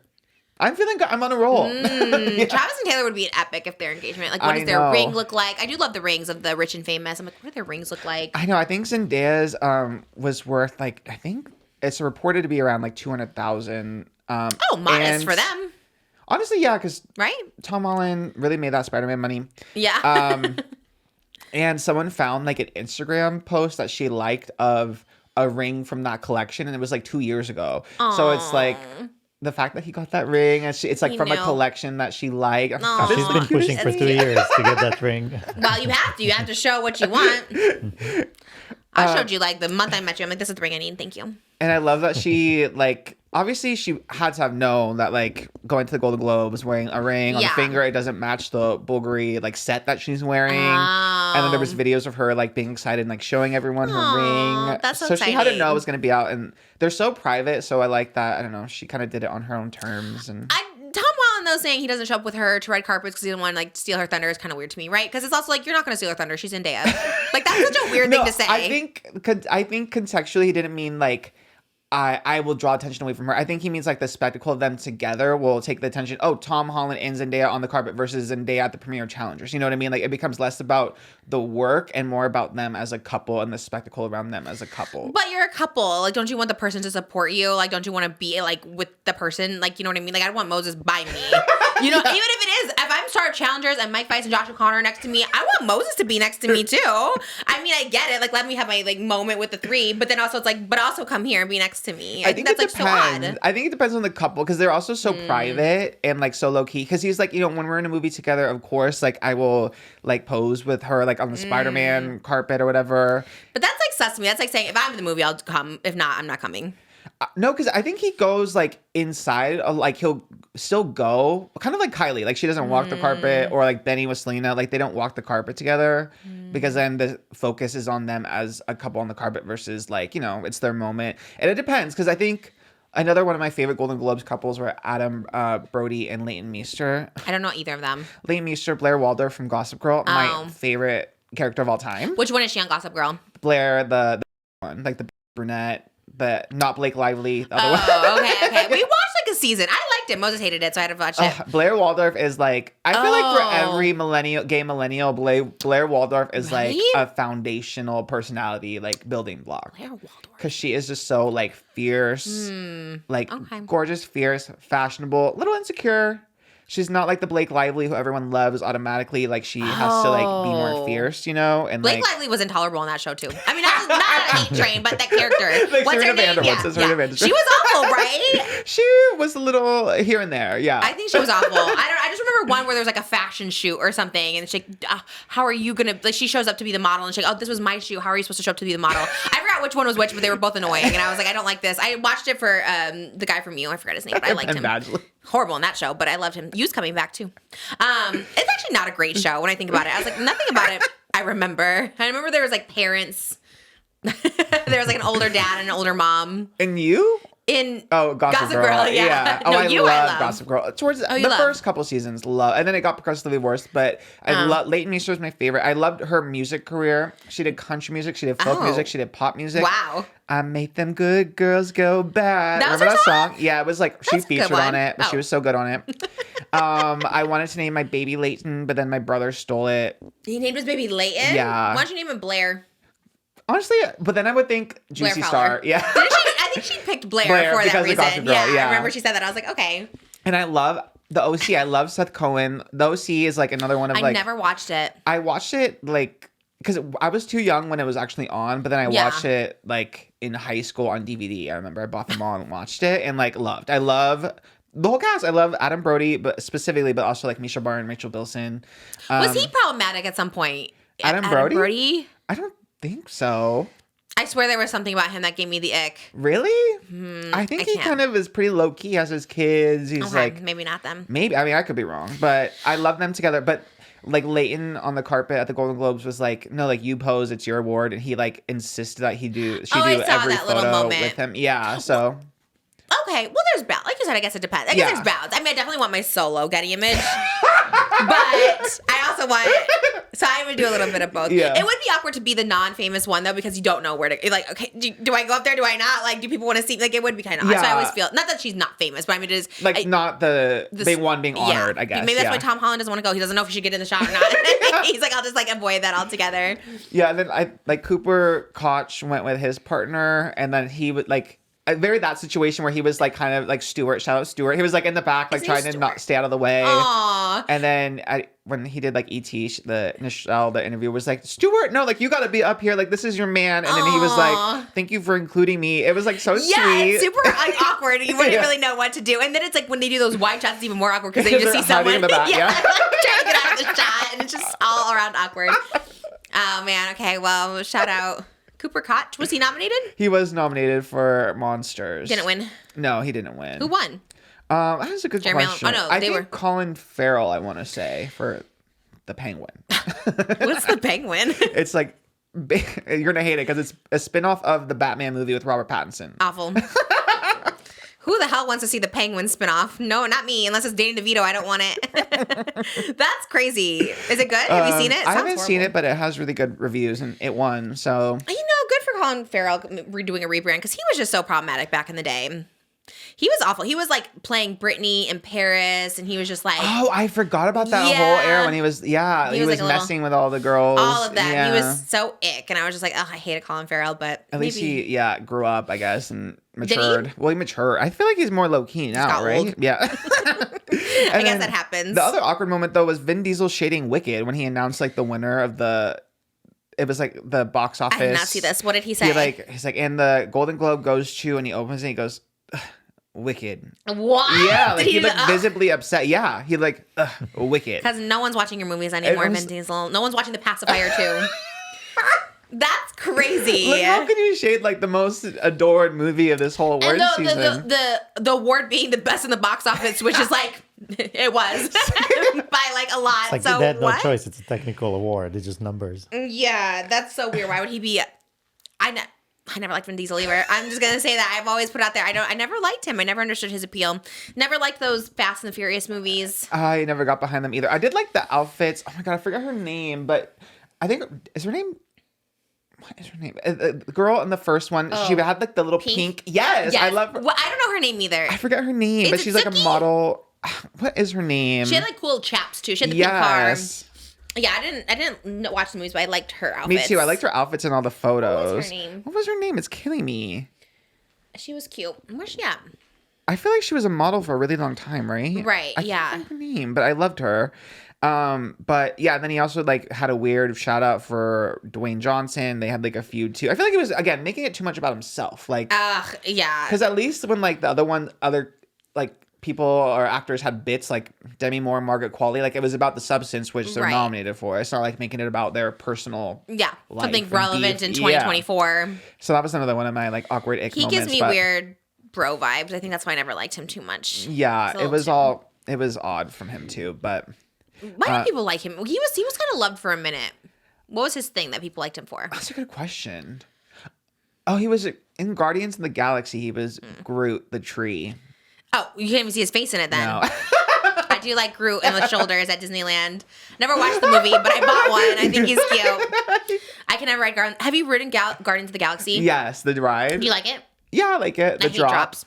My heart literally feels like it's going to give out. Like, I did it once when it was I did Guardians of the Galaxy because it was worse than Tower of Terror. Because Guardians of the Galaxy, they kind of like bounce you. Up and down, yeah. I honestly, and the worst part of it is you can't get off the ride. No, you're And on I was it. like, literally thought I was going to have, like, my heart was going to, like, die. Or, like, I thought I was going to, like, jump out of my chest. I was and I just wanted to get off and I couldn't. It was the worst. It was honestly the most nightmare experience I've ever had in my life. Really? It was horrible. Those rides I just don't get. I guess there's people who are thrill seekers, but I can't. I'll never let my kids go on that ride. I don't know. It's just so scary. That one I can do. I can't do like the Six Flags like drop where they're like I think it's Superman or something where it goes. It's like so high up and like you're outside, so you really see everything. I will never understand people. I mean, I guess a lot of people like those, so I don't know. But a lot of people do crazy. Look at Bella in Twilight and New Moon jumping off the cliff. Like people love doing that was thrills. For the love of her life to show up. I would do that too. People love thrills. But a roller coaster? That's so scary to me. I don't know. Why do people like those? I don't get it. I can't do anything. I can't do like Splash Mountain, Space Mountain, none of those. So what do you go there for? Oh, I love pirates. Oh. I love Small Worlds. I love, what's the Mickey Mouse one we went on? The little car where it's a tornado at the end. That one's fun. Mickey Mouse Railroad Express or something. And the food. The cream cheese pretzel. I love Disneyland. Oscar could have gone to Disneyland over the break, but instead he chose to go to the Orange County Winter Wonderland Festival. I got scammed at the Winterfest. It was rough. I was for over the break. I was like really going hard for the holiday cheer because everyone around me was depressed. So I was like, I'm gonna be the merry one. I'm gonna like bring the holiday cheer, the festivities.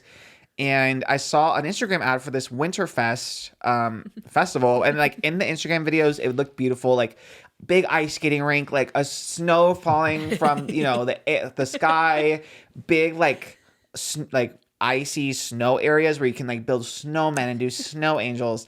And it was 2 hours away. I was like, the day came. I was like, I'm so tired. It was after I think I had to work that day. But I'm like, Darian is in town, and he was stuck. He couldn't get off work, so he couldn't be with his family. So I'm like, let me do something special. Let's go to Winterfest.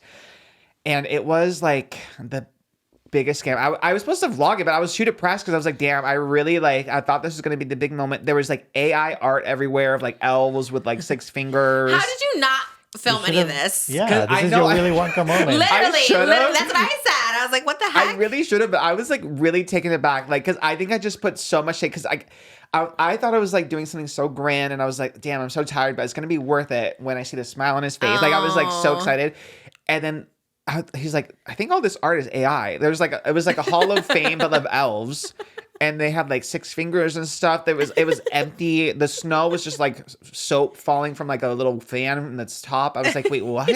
And then all the rides were just carnival rides, but not even like winter themed, just like carnival rides you can find anywhere, like in any street corner. And it was like all of them were playing different music. The ice, like the snow area was literally like a sandbox of ice. I was like, wait, what? Like, I couldn't even do a snow angel. I was like, wait, what? Did you try? No, I couldn't fit. I walked through it. I was like, oh no. And then like everything had to be copyright free. So it was copyright free Elsa. That's copyright free Frosty the Snowman.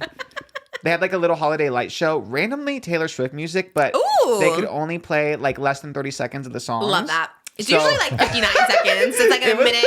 It was literally just like 20 seconds of like the air, like of each song. I guess they were trying to do like a little Eras tour. Okay, did you like Christmas that then? But it played on loop because there was only so many songs they could do. That's so funny. Like it was just crazy. They had a toboggan, but it was like so small and like the hill was tiny. I did try it. I was like, well, we got to do the toboggan. But I'm like, thank God.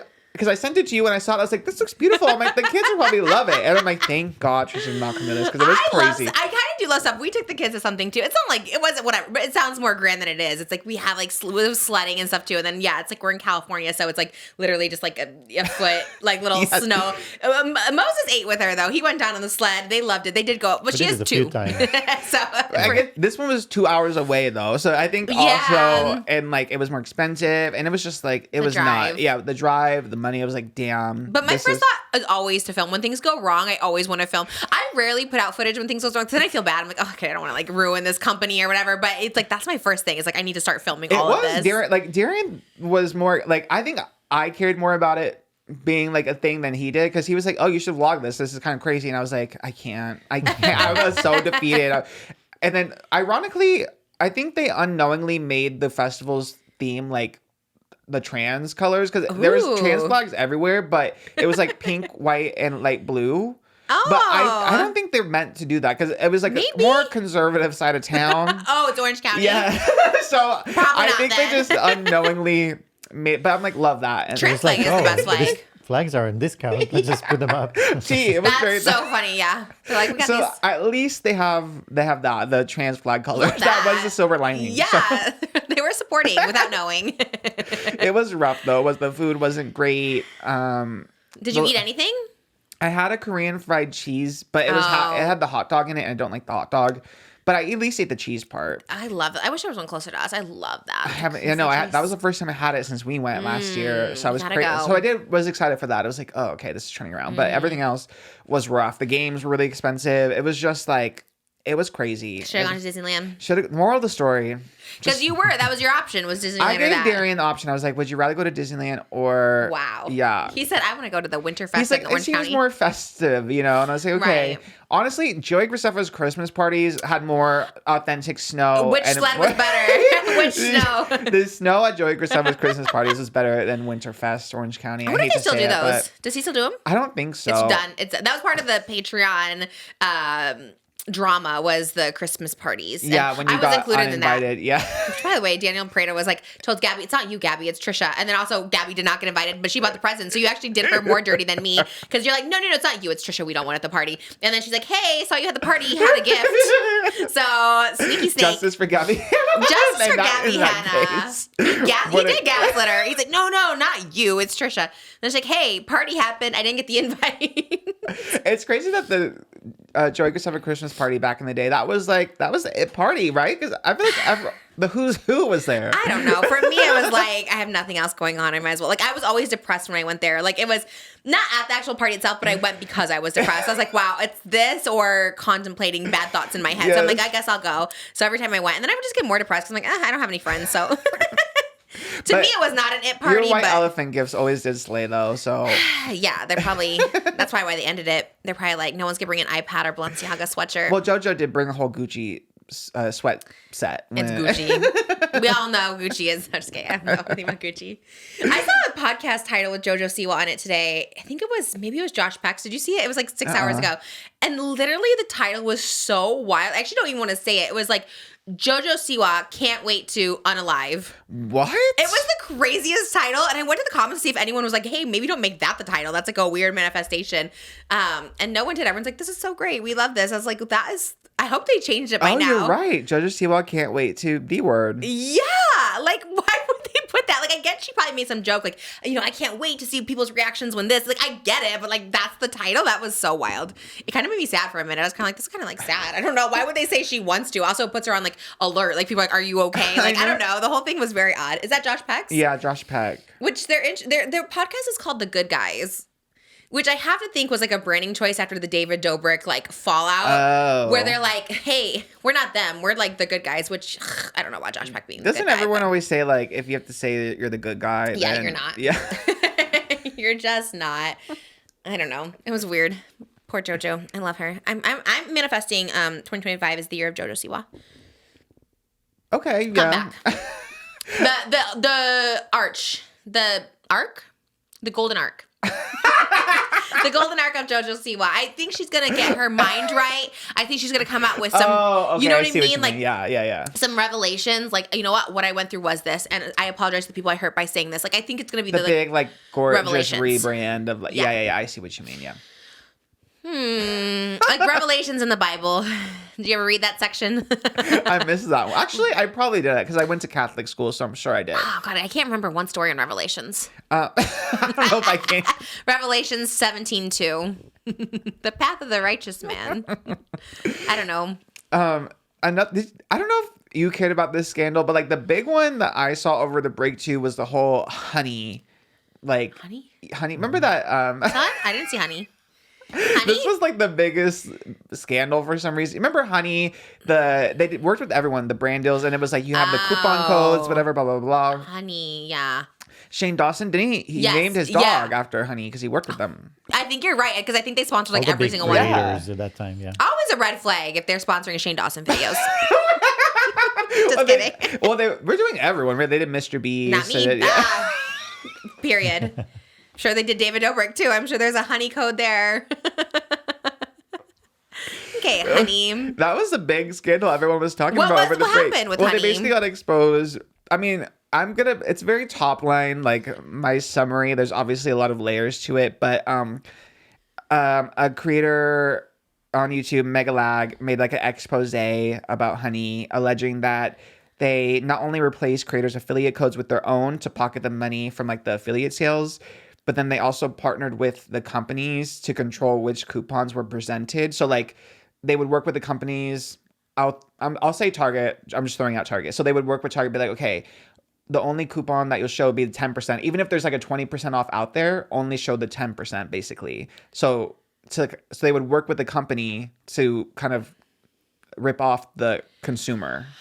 But there was a 20% code someone could use. Yes. But they just like weren't advertising it, so they're like, okay. So because Honey, the whole thing was like you'll get the best coupon code, but then they're secretly allegedly working with the companies to not give them the best coupon code, but say that it is. You know what I mean? Oh, how do people find this out?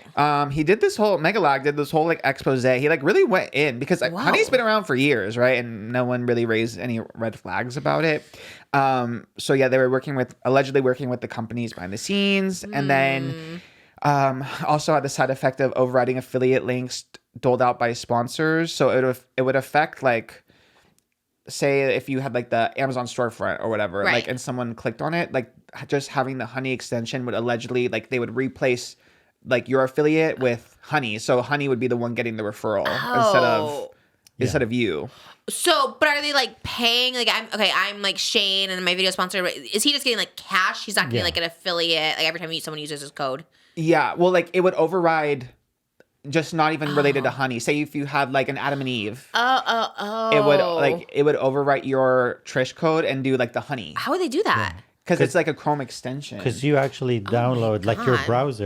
browser page will Oh, have. I see. Because it's already on there. Yeah, So when you and get that's those, why I never did that. 'Cause Yes, I would yes. never have somebody else's browser because they get all your information, all Yeah. your history. Everything. I worked with a company. They were, I don't know if they were scammy, but it was something like every time you would shop at like Victoria's Secret, you'd get like cash back or something. And it was always on my browser. And the weird stuff started happening. I was kind of like, it wasn't Honey, but it was something like that. I was like, it's kind of sketchy. I mean, that kind of makes sense, I guess. I don't know.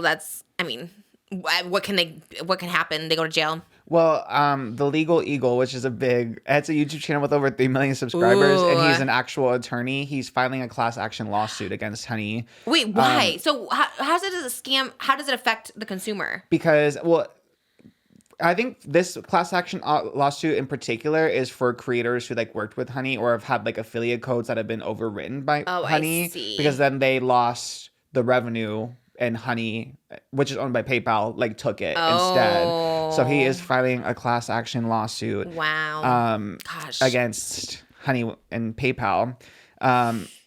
And it gives creators and businesses that feel as if they've been wronged by Honey the ability to sue with the goal of giving everyone back the money that was allegedly stolen. Have I ever used Honey? Did I have a sponsorship for Honey? I don't think so. That's crazy. Yeah, it is. Wow. It is crazy. It's Especially if you're like with PayPal, it's like a big company. Why would yeah, and then obviously like if you're ripping off like the creators, but then you're also ripping off like the consumers.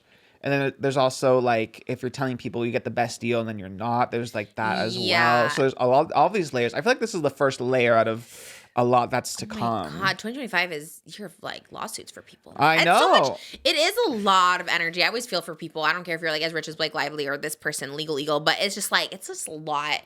But I guess if you feel really wronged, I don't know.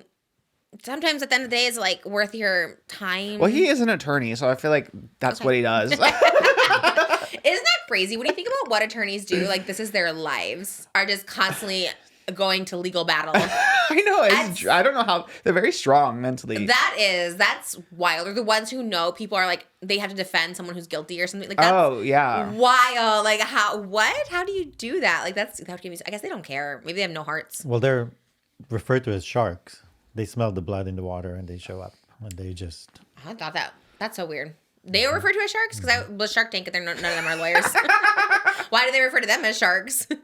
I think they just took the.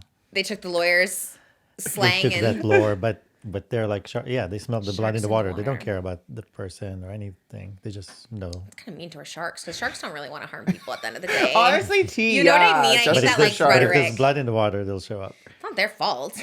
You're in their house. If someone came in here dangling KFC fried chicken, you don't think I'm going to eat that? I'm going to chow down. You came into my house with it. I can eat it. Don't tell me I can't. Sharks are generally nice. And yeah, I don't know. Sometimes though, I think if like someone's injured, I've seen sharks like try to like rescue them like by like circling them or whatever. You know what I mean? Those are dolphins. Oh, dolphin. Yeah, Well, from the sharks. they're all related. In the club, we're all fam. I don't know what that's from. Well, sharks aren't the evil creatures of the No, they're sea. not. No, they're not. Lawyers are. Okay, if they're sharks, I guess. Although I will say, the Legal Eagle wasn't familiar with this game. This is the first video of his I've seen. He's pretty hot. So being a hot Really? lawyer YouTuber, damn, that's a good combination. Great name too, Legal Legal Eagle. Eagle rhymes. Sounds like a is mask hot. singer, a mascot. Yeah. I like it. I do too. I would. Good luck. Well, Legal Eagle, if you want to come on down. I don't know. I would love Let's to not get involved. Honey, I don't know anything about you. Legal Eagle, I don't know anything about you. He gives me like Hassan vibes. I don't know. He has that like Oh. authoritative, like hot. I don't know. I'm like, damn. Okay. It sounds like that's the show he would go to. Honestly, yeah. What I feel show? like the Hassan show. What is You- it? they can talk about Hassan that for show. hours. What is his show called? Does he have an intro? Does he just get on stream and be like, "Hi guys"? I think so. That's I don't so know. funny. I forget where I said it. If it was here or Patreon, but Jimmy being. I want everyone to know, like, to clear my name. Jimmy is the real Hassan stan, by the I way. didn't Like, know that. I love the idea of Hassan. I just don't know much about him besides, like, The he's idea of him. hot. I see the clips. I think he's kind of camp sometimes. Jimmy's the one that really is sat he for the watches the streams. streams. Yeah, so he knows, like, the lore. But he like leaves me out to dry as if I'm the only one thirsting for a song. When Jimmy is the Well, one, he's not really the on wizard here. behind the curtain. It was like, Maybe Jimmy's just interested more in politics than pop That's culture. probably true. He's probably listening to him I for don't know. educational purposes. I don't think he's showing his thighs on the stream, you know? You comment on his Instagram. Jimmy watches the streams. I think it's probably more educational purposes. I don't know. I'm a little skeptical. Well, But- Jimmy, I support. 2025, year of Legal Lawsuits. Eagle. Oh God, man, too much happening with that. Like Legal Eagle doing a lot, but you know, good for you. If you're a lawyer, good for you. I do like a class action. I like the idea of it where like other people can join in. Yeah, I love when you 'Cause get it's expensive. when you get the email. It's like, if you ever use this, you can join the class lawsuit. And I've seen Yeah. people on Twitter. I need to start doing it more because I kind of ignore the emails. But I've seen people get like a couple $100, even Yeah. like a couple $1,000 from these class I actions. got a couple hundred. I didn't even join, and it was like if you were a Target employee between like 2005 to 2013 or something, I got like $100. Whoa. Yeah, I didn't even join it. They're like, "Here's your money." I was like, "All right." That's crazy. I wonder how they include everyone that was ever an employee. I think so because I keep seeing one that was like if you've used private mode or something, incognito mode on Google Chrome, you can get money. Oh. If you ate a Cliff Bar, you can get money. What is a Cliff Bar? Oh, I have those peanut butter ones. are Yeah. Oh, you could have joined that class Really? action. What happened? I think they just. I don't remember fully, so allegedly, I guess, but like they're just worse for you than they advertise, so they had to like settle for this class action lawsuit. So you can get. Honestly, I eat Cliff Bar, or I used to eat Cliff Bar, so I I like should Cliff Bar. do that too. I had a grilled cheese burrito before this podcast started. I ate From it in 2 Taco Bell? minutes. Yeah. When? That Where? Postmate that came at 11:10. Where's mine? I ate it. First of all, do you like it? You don't like Taco Bell. You don't like Taco Bell. You're just saying that. Just wanted to eat something before the show. I was so hungry, and I was just like, okay, I got to eat it really quick. So I, I thought ate it was like. crumble. I thought you were doing your Monday crumble. I should have done that too. I did feel guilty. I'm like, I didn't know it was going to come so late. Like, it took like 30 minutes to get here. Otherwise, I probably would have ordered more for everyone. But I don't know if we all like to eat. I never want to force food. I always feel like I'm forcing you to eat Wendy's nuggets. And I'm like, maybe people don't want to eat fast food, Trish. Like, So I was like, let me just get this grilled cheese burrito and eat it. And it actually tastes so good, but I'm like tasting it in my mouth right now. And it's kind of tasting weird. I love it. You didn't love the grilled cheese burrito. No, it wasn't my favorite. I didn't hate it. I liked it. Didn't love it. Good. I think I just like more crunch. Although mine had like the crunchies more towards the bottom. So maybe if they were double equally the crunch. dispersed. Yeah. Double the tortilla strips. Did you eat before? I had cereal.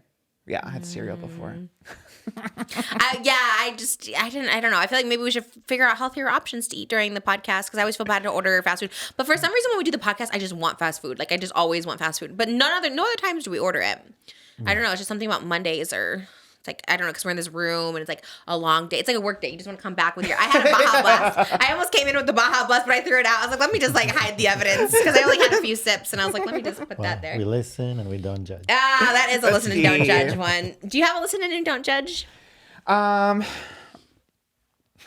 don't know. Okay, Moses being like, I don't have anything. I I'm was like, gonna okay. say, I'm like, I probably do. I don't even think it's a bad trend. Although some people, I guess, are. Some people have crazy, and then it's like we kind of have to judge. You know what I mean? Like there is some crazy ones where he's like, I heard the baby screaming and I pretended to sleep. I was like, okay, well, I kind of have wake to. Yeah. up.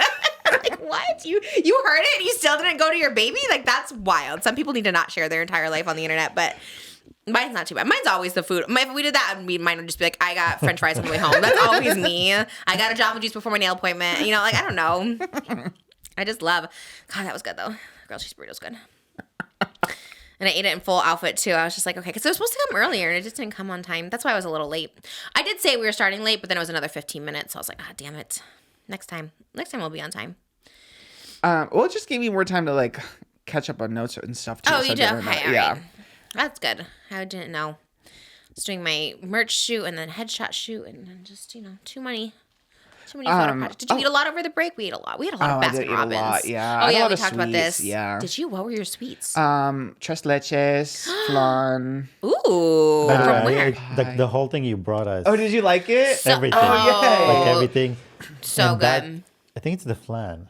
I love. Oh my god. flan. It's That so was good. Like so every day I good. had one. Like I savor them. Every day I had one. So good. Those were amazing. We split them with my mom too because she loves those portal balls you got. Those were actually like amazing. Those were I the figured best. that was the best gift I could provide. Oh, we ate it So good. for days. We really did. We were just on such a sweet kick because we did Baskin Robbins like at least 3 nights in a row. I was just like so obsessed with it. That's what the holidays are for. That's how I feel. you But know? I want to get it again. The rainbow sherbet. It sounds so good right now. I was like, that sounds so amazing. I just love. But you look so good when I saw you. I was like, wow, you look so good. You're like, oh, I've been eating. Yeah, I really have. I was eating because too it was like with everyone being sad I was like, oh, food is the ticket, food gives everyone a little pick me up. It does. And when you don't have to work, like we weren't doing the podcast, I was like, who do I have to be skinny for? I don't fit in anything, I was just like, whatever. And it just really is. I think Jennifer Coolidge at the Golden Globe, she had a statement there like, what's the best thing about being an actress in 2025? And she goes, just getting to eat whatever you want. And I like love that so much. It's so true. Just eat and be body positive. Maybe reindeer one. It was ironic because Yeah. the Golden Globes, I think one of the sponsors was like a weight loss medication. Well, we too. all love BroBody. We like BroBody, get it. They know the target The audience. substance, So yeah. funny. Was there? Oh, there was an Ozempic joke, wasn't there? It was Nikki Yeah, and then Glaser's. Kathy Bates was at the She Golden came in. Globes. She lost 100 pounds. Yeah, I was like, See? damn. I want to do the BroBody, lose 100 pounds, and then everyone will be so shook. Everyone was so shook over And Kathy you just Bates. show up at the Wicked for Good premiere. Yeah, done. Ordering it today. Go to robody.com or it's ro.co, I think. Jimmy put the title in there. She looks so good. Did she do it? We don't know if she did it though. I don't know, but yeah, regardless, she looked great. We were saying, I mean, in the year 2024 and 2025, if someone was big their entire life and all of a sudden it is skinny, if it's me, like, there's just not even a thing. Like, could you imagine I lose 100 pounds this year and I'm like, I just ate well. I just worked out, y'all. Like, that's so crazy.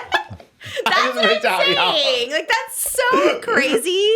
And I like people who are honest. Whoopi Goldberg, Kelly Clarkson. I like people who are honest. But it's like Yeah. these people who are just like. Because I also feel like that contributes to the stigma of it having to be like a forbidden thing. But Yeah. it's accessible if you can afford it. There's no there's no harmful effects. It's not like when there Right. was like the Ozempic proper shortage and it was affecting diabetics Yeah. and stuff. Like there's these ones that are formulated just for weight loss, so it's not affecting anyone who's diabetic. It's not ruining their lives. People who need it medically. Yeah.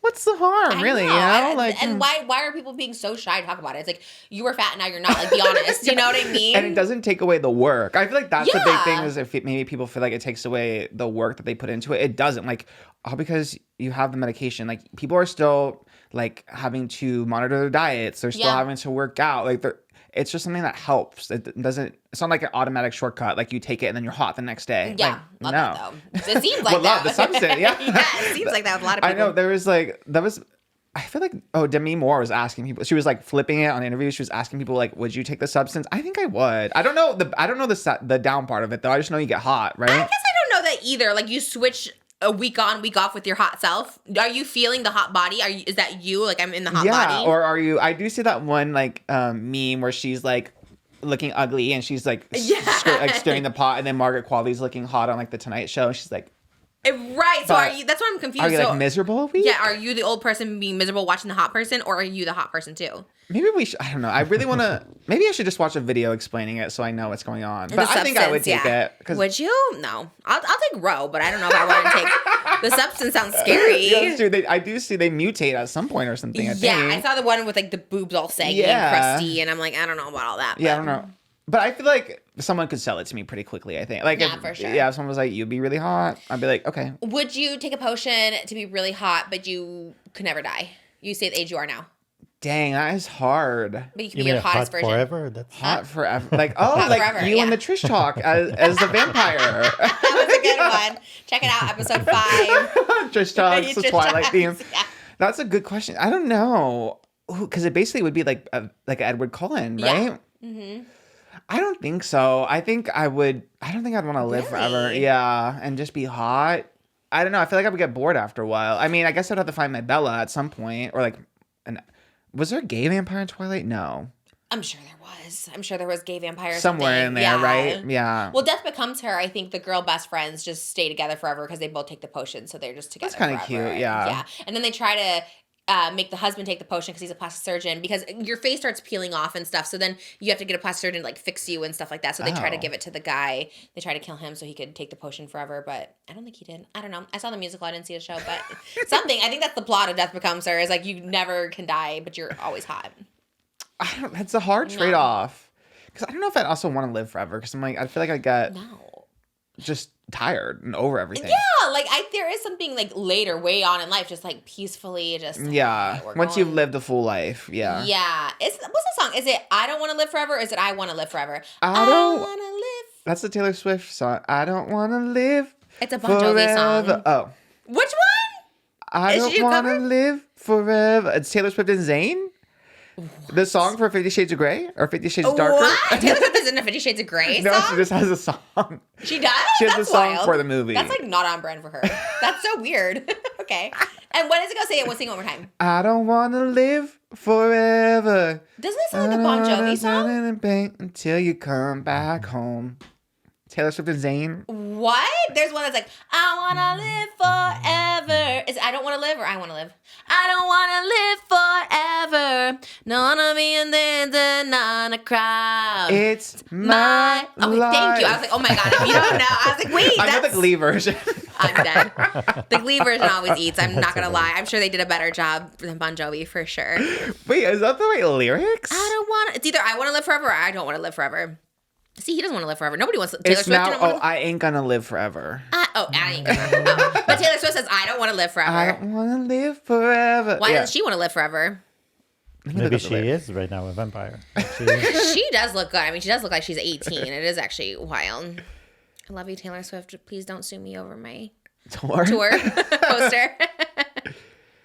She doesn't want to live forever because they're not together or something. I don't know. I don't know. Because I know I'll be living in vain until you come back home. Yeah, so she doesn't want to live without Zayn in the song. Oh, okay. All right, I like it. See, nobody wants to live forever. I don't think so. I wouldn't. Would you want to live forever? No. No. I guess if our whole family was, like if we're all vampires like the Cullens. Yeah. That's the thing. You don't want to see your kids pass before you. Well, I guess they're not real family though, right? No, they're like chosen family. Like we all got stuck as a vampire, so I guess we'll all be together. That is crazy. There's some crazy billionaires that are trying to hack, and they want to live forever because they're like, oh, look at me, I'm so lucky, but it's not natural.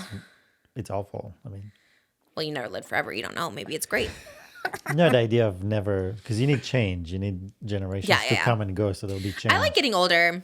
I used to not, but I kind of like it because there is just so much that comes with age, just like caring less. And yeah. It's kind of nice. Wisdom. I can't wait to be 40. After my real body, get my implants, get my Wendy Williams talk show. Boom. We talked about this. I think after like 40 or 50, Wendy Williams just became really unhinged and like didn't care and just said whatever she wanted. Yeah. I can't wait to go back to that. And not be problematic, not that way, but just kind of like sharing my real thoughts without like worrying about being canceled. Do you know what I mean? And again, not being problematic, but just like, because there's sometimes I hold back where I kind of like, I don't want to piss people off, you know, and I don't want to piss anyone off, but sometimes I wish I could say a little more how I feel, you know? It's different when you have a whole network behind you.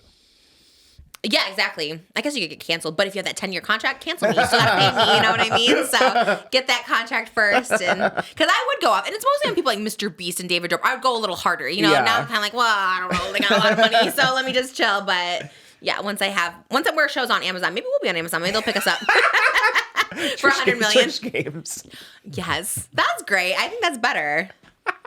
It would help Yeah, because tremendously. how long RuPaul can keep going? Like at some point, you need something different. Well, RuPaul's gonna go forever. She's gonna live forever. Ru is kind of everything. I was thinking how remarkable like her story is too, because like seeing her in the Tu Wong Fu, even in like the Brady Bunch movie, all those movies she did and stuff like that, it is crazy to see. Like, I would say, maybe I'm wrong, but I would say the rise of RuPaul came with Drag Race, right? Isn't that where? Yeah, definitely. So it is kind of cool because she must Like have a been different mainstream.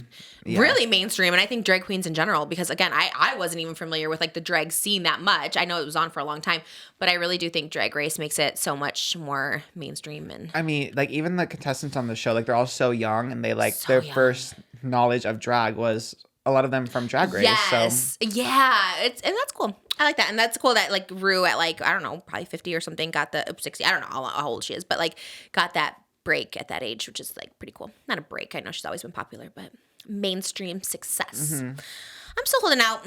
Like I said, I'm gonna be Hacks era. I love that Hacks one. I was so excited for them. They really are the best. That's my favorite show. I can't wait for that to return. Traders is returning soon, which looks horrible, honestly. That cast, it looks terrible. Like, oh, no, God, I love half of them. But Right, Bob the yeah, drag queen. yes, Everyone I else love no. Bob. I forget who else do we love? I love a lot of the Big Brother people. Oh, I don't know any of them. But I feel like you need that. You need some people you don't like. That's true. Like you but need a certain tension. Like because if you like everyone, you'll be No, sad but there's that- like good villains and like bad, like there's people on that show. Like Samuel Scary is like a right. person. Once you feel good when the team they all No, vote because him he's out. getting fame and he's getting attention from this, and it's like who's the one Dan from the Trader? You know, like yeah, it was great when he got out or whatever because you were like rooting again. But it's like who's the other one? Who's Tom? from Vanderpump Rules. Yeah, Don't know the anything about him, but he cheater. sounds awful. And it's Yeah. like you're getting rewarded for being this cheater, and he's like I'm this villain. I'm like no, you're just like on TV. Like I don't That's like a good that. point. There's a difference between like a good campy villain, like a Spencer TV and villain. Heidi. Yeah. Yeah. Because even like last season on the Traders, like you said, Dan, even like Parvati was considered a survivor Yeah. villain, but she's like camp, like she's just a cutthroat competitor versus Who just was like a the bad person. other lady that was the traitor at the very end? I forget her name. She was on the first season. She's from like a boat show. Oh, I forgot her name too. She was also great. from Bravo. She was a little yeah. villainy. Kate, I think. Yeah. Yeah. What a name, Kate. That's Moses' name for a baby. Kate. I'm like, no. Maybe Kate. Literally. One time we were Kate doing is baby names. I'm like, what would you want to name your baby? He's like, I like the name Kate. I was like, awesome. Really? I said I Crazy. used to. I thought that would be a name. that's Jeez. wild. Because it's just, I cannot imagine you giving birth to a oh my Kate. God. We have another baby. It's Kate. It's It Malibu would be Barbie. very subversive though, and that would be big. Princess. Princess of Wales. It would be so subversive that you have like Malibu Barbie, Elvis, Kate. Kate. You know? Well, it depends what's the middle name. What if it's Bush? Oh my Oh, God. cheers. He Yeah. loves Kate Bush. You see, All right. That's so funny. I don't know. I'm not looking forward to it, but who was it? I think it was Tom that was like dressed. He's like, oh, this is inspired by Alan Cumming. I'm like, ugh, that's so blasted. Like it just gives me an ick because like Alan Cumming is such an icon in so many ways, and then for someone like Tom Sandoval who's just like scum. Like I know nothing about him, just everything I see on TikTok. He's just so scummy, and like people are like praising him for it. I'm just like, ugh. And to be in the same category as like Alan Cumming's like wearing a kilt because he's like wearing plaid or whatever, and I was just like, I don't like that. And the fact that he's like referencing that was like his idol, I was like, no, stop it. I'm going into this season 3 of the Traders open-minded, but if they like, I love Bob so much, and I love Brittany Haynes from Big Brother and Danielle Reyes from Big Brother. So if like my favorites are done wrong early on, I'll have trouble, because Yeah. I love the half I love a lot, and the half I dislike a lot. Right. So it depends how it shakes up, I think. Who are you rooting for your number one? Definitely Bob. I love Bob. I think Bob's like one of the funniest people, one of the most talented drag queens, and very competitive too, and like a great talker. Like Bob literally like debates people on TikTok live, but like does like serious debates. Like love that. Very good talker. So I'm excited to see Bob in this like competitive environment. I hope Bob is a traitor. Like that would be kind of fun to see. That would be so cool. Yeah, he'd be a really good one. You know who sat in front of me at Little Shop of Horrors in December was Peppermint. She was right in front of me. I love Peppermint. I was so excited. I really want to be like, I loved you from the trailers, but maybe that has like a bad memory or something like that. Like, she was done wrong on that show last season. She was done wrong, but she was so good in it. And I was like, God, it really actually introduced me to her, and I actually became a fan. So I was like, I love her. I'm rooting for Zac Efron's brother. Oh, I forgot Dylan Efron's on this season. Like, what's he gonna do? But I don't know. I feel like he'll be one that like barely talks or something. I don't know. Like, does he have a big personality? I've never seen him, but I like that he'll just like slide by. You know what I mean? I would want to be his friend. I'm like, oh, you know Zac Efron. Absolutely. I mean, isn't that probably like Frankie Grande? Remember on Big Brother? I didn't watch it, but he was just like, everyone, I'm Ariana Grande's brother. Yeah. Immediately, I'd be like, we're not voting you out. Let's be friends. You know what I mean? Like, that was such a move for sure. I'm here for it. Oh, speaking of Ariana, I've seen this a lot. This whole theory about Ariana Grande and Cynthia Erivo, and Jimmy also. It's a Jimmy topic, and we love a Jimmy topic. Jimmy hot topic. So I'll play this. I'll have Jimmy inserted in, but I'll play this TikTok for you, and then we'll react after. It's there's basically obviously people have really shipped Elphaba and Glinda from Wicked, but I think because Cynthia and Ariana are so close in real life, people have now started shipping them as a real life couple, despite the fact that they are both in relationships. Yeah. And there's been this whole theory that Cynthia's partner, Lena Waithe, I saw at the Golden Globes looking upset. Yes. So we'll react to this TikTok from Nay Baby, who broke down the times table of what's going on with Lena, Cynthia, and Ariana. Okay. I'll play it for you. Jimmy can just insert it. So I feel like she'll explain it better than I can. So good. It's got the other person's partner worried. So apparently, according to the grapevine being the internet, Lena Waithe, who is Cynthia Erivo's partner, has been making some kind of cryptic posts. So this is her story, and here it's a screenshot of the Actors on Actors episode that Ariana had with Paul Mescal, and it's, I'm watching you guys in the press tour, and then she goes, insufferable, yes. So her posting that, very interesting. Ooh. Then she posted this on her story. I don't really know what the intent here was, but interesting. Then there was this picture that I think Ariana posted on her story of her and Cynthia hugging. She calls her proud sister at Cynthia Erivo, I love you so much. And then fans went and dug up an old picture of Cynthia Erivo and her now partner, Lena. I kid you not, Cynthia Erivo says, I finally found my sis. Lena, you're absolutely everything. You're perfection, yada, yada, yada. And there's this post, which was on Lena's story. Maturity in a relationship is when you catch your mind as it is creating a false story about your partner, which is based on inner tension that yada, yada, yada, whatever. Now I could see where the concern would come from, because at the end of the day, all of them are cheating assholes. That Ariana, Cynthia, Lena, all of them. So it makes sense for Lena to be worried. It started with Lena being called sister by Cynthia Erivo, and now we see Ariana calling her sister. So in Lena's head, 1 + 1 = 2, and oh my God, there's definitely an item. While I personally don't think anything's going on between them in that way, it's funny to see her trip out, because I would too. I would too. That's a good post, actually. I would too. I would totally too. Like, again, even if it is like, no, it's too much. I would too. Because, they are very, and I get it. It's like emotionally you're very connected, but it's like a lot. Like, there's so many times where they just have moments, and it's a lot. And I would be a little jealous. Like, even if there's nothing going on, like, why wouldn't you be a little jealous? Just like them just having those moments, and the laughs and the giggles and the holding and the finger and all that stuff. You know what I mean? I would be jealous too. I would be like, how would you not be? You know what I mean? Yeah. Especially, I don't know the cheating thing about Cynthia and Lena. I have no idea about that. But just in general, in Hollywood, there's a lot of what do you mean? You meet on a movie and then you become romantic showmance. Yeah. That turns into real romance. So I could see it. I wouldn't think anything of it, because I'm like, at first, like, because I feel like it happens a lot where the characters are shipped so much, and then I feel like Ariana she's talked a lot about like, oh, maybe Glinda's queer, like maybe she really loves Elphaba, and then like people have really started shipping the characters so much, and then again seeing how close they are, they have like matching tattoos and everything. And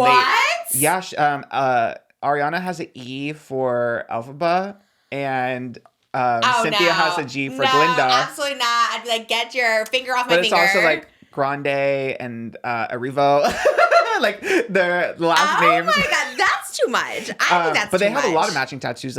They have like those on the back of their legs. They have matching poppies. What? They have one on their finger and one on their finger and one here and then one on their finger or something like that. They have a whole set of matching tattoos. I feel like, okay, I don't think there's anything wrong with the closeness of their friendship for sure. However, I would be the Lena in this for sure.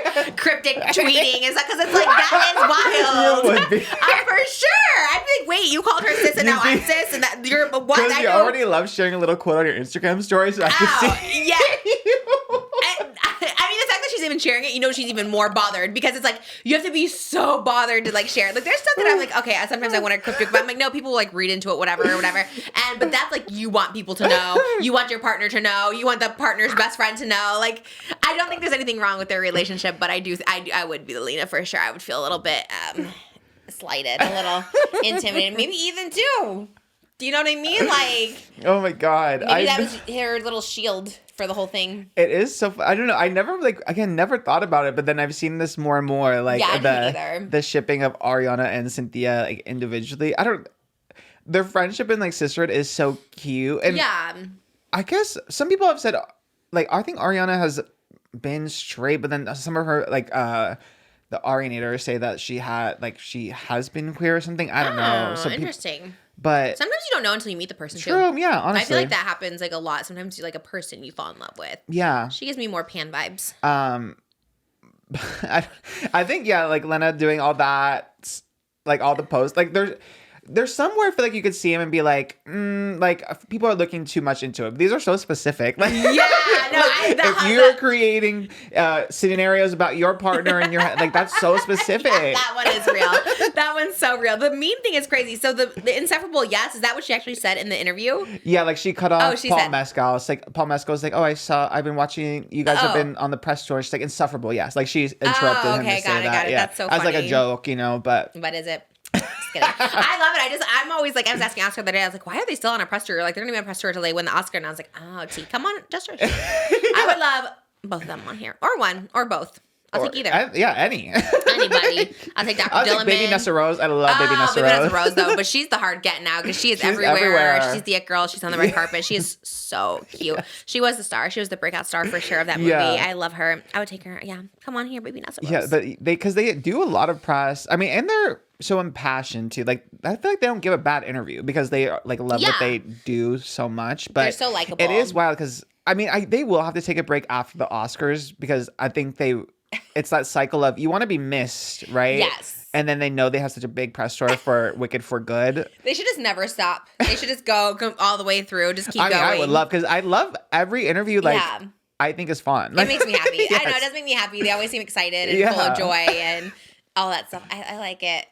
I think they'll both win the Oscar. I still feel it because I think Golden Globes we just see that they give it to the person that like won't win the Oscar.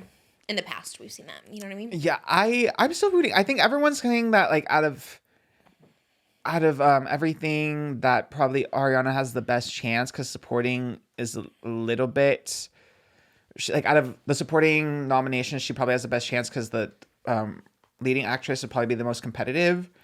But I'm still rooting for them. If not this one, I mean, the good news is there's another movie coming out and they'll have a whole other chance. So maybe people are waiting for good. Yeah. Yeah. I can see that. Yeah. Best song. I mean, a shoe-in for best song. Yeah, you would think. But you know, Lin-Manuel's been snubbed so many times for like, what was it? It was Encanto, but there was another big one he had. Oh, Moana. Oh yeah. He didn't win for that Wait, either. he which didn't is win good. for that? No. That is crazy. Isn't that crazy? I was like, that's wild. Did you see Challengers won for Best Original Score? I was so excited. Oh yeah, I you was were like, excited. Shout out Trent honestly, Reznor. The music is so good in that. It is really good. After I saw Challengers, like I listened to that soundtrack to work out. I was like, oh well, not working out. I listened to it in my car getting Taco Bell, but that was like the best part of the movie because there was so little going on. The music was like just get you so excited. yeah, and like I don't even like tennis like that, but I felt like in it because of that soundtrack. And Trent Reznor, don't know him like that either, but was into this song, and I was very excited. I love that it won Best Original Score. Makes me happy. Challengers. I love that Challengers got nominated for stuff. I know, and it came out so long ago too, right? Yeah, it was like the beginning April. of the year. Yeah. Oh, was it April? Well, I saw it in April. Maybe it came out before. Maybe March or something. Yeah. I saw it pretty because it was still in theaters, so I saw it pretty. Maybe late March. You but... like downplayed it. You like saw it and you're like, oh, it's good. And I was like, saw it. I was like, this is the best movie I've ever seen in my entire Well, life. Why didn't you tell me? like I don't. I get more into like the silly movies, Oh, like that's like the true. Jennifer Lawrence No Hard Feelings. Like Was that last year? That was 2 years ago. I think. Okay. I still love that you still love it, though. 2023. Yeah, I'm trying to Okay. think of like another unserious movie that I loved lately.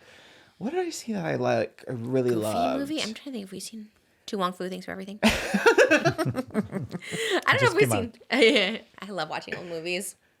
Silly movie. I don't know if we've seen any. Like, there haven't been silly movies in theaters. I saw. It was. I mean, it was about a terror plot, I think, Oh. but it was like Netflix, and so it was kind of Doesn't sound unserious. It was serious. like so like it was kind of camp because it was so like unbelievable. What? A movie about terrorism was camp. It was That's like on crazy. a Zohan. Christmas Eve movie. I forgot what it was called, but it was like the #1 movie on Netflix. I was like, what is this about? And he was like a TSA agent who was like getting blackmailed Oh. by terrorists. Okay.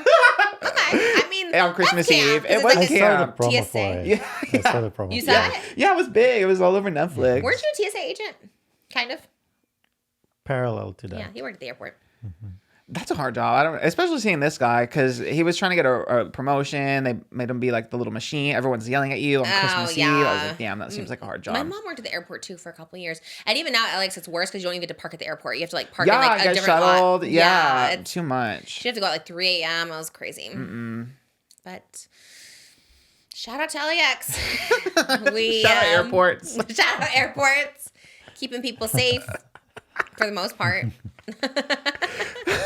That's good. TSA people are good, honestly. People need to be nicer to them. They're just doing their That is jobs. a hard job. You know, when people Everyone's they pulled my cranky at an bag. airport. Everyone's so cranky and like stressed out. Yeah.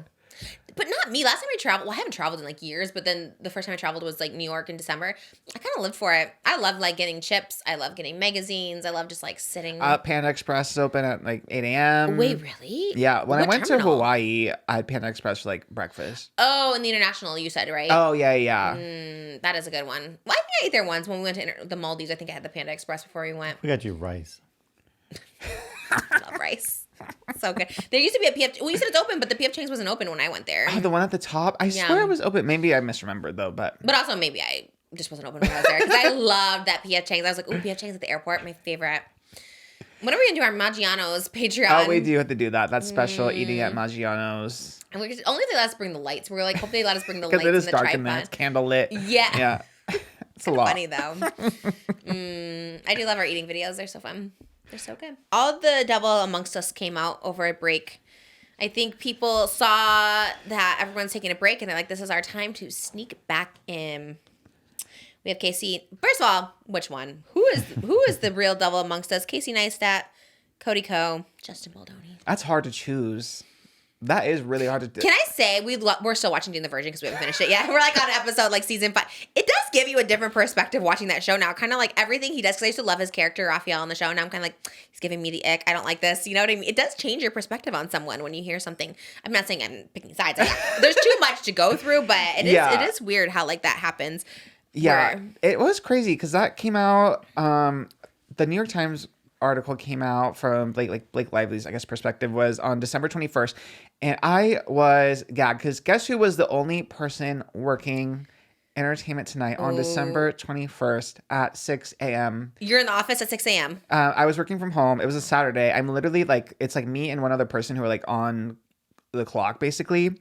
And I woke up to that and I was like, girl, what am I gonna, I had to put my journalism boots on. I was going through Really? all like the legal documents that were in this. It was like 87 pages or something. I was like, okay, first, I am a journalist, yes, but also my journalism is like asking Pedro Pascal, are you a daddy? You know what I mean? Like, That's a good question. That was a good one. like I have like a foundational knowledge of like, you know, the intense like legal stuff, yes, but my journalism, me personally, my beats are different. You know, Yeah. it's like Taylor Swift, like let's talk about how much you slit. You know, it's like Yeah, this one is just like a lot. Who's It's a asking? lot. Like who's asking these questions? You know what I mean? Like to Blake Lively, because it's like, what do you even ask? Where do you start? Like, I know. So the journalist who did the whole article on the Times, like I feel for because that is hard to go through. they're getting sued, They so. are getting sued by Justin Baldoni. Yeah, but oh my gosh. So what you was- feel for the author of the article? because it is a lot to when you're writing an article like this that's very like like intense with like the documents and stuff. Like it is hard. There's so many avenues you have to go through. It has to get checked by so many different people before it's published. It is a big deal. But don't you think like journalism 101? I know nothing about journalism. Isn't it like get both sides of the story? Yeah, well, you have to at least have reached out. And so that's the thing. There's like obviously very Yeah. contrasting views. Like the Times has said that they did, and that they gave them Justin Baldoni's time, and then enough time to respond, and that they gave him like a very generic response. And then obviously Justin Baldoni's side is saying that's not the case. So it's hard to sort through. Even so, with all the sides, I think it's hard to sort through. I feel like more stuff will come out as it continues, you know? So Blake Lively falls. Her first lawsuit was not against Justin Baldoni. It was her first thing was a complaint. It was a complaint, Okay. and it was against Justin Baldoni Through Wayfair Studios. Yeah, Okay. it was. So she wasn't suing. Is it Sony, Universal? Like who's the no, big one? It was the movie was produced by Sony. Sony. So she did not go sue them. It was for Justin Baldoni, another one of the Production company. producers, and then Wayfair Studios, which is Justin Baldoni's production company, and then like the publicist that Justin Baldoni worked with for the alleged like smear campaign.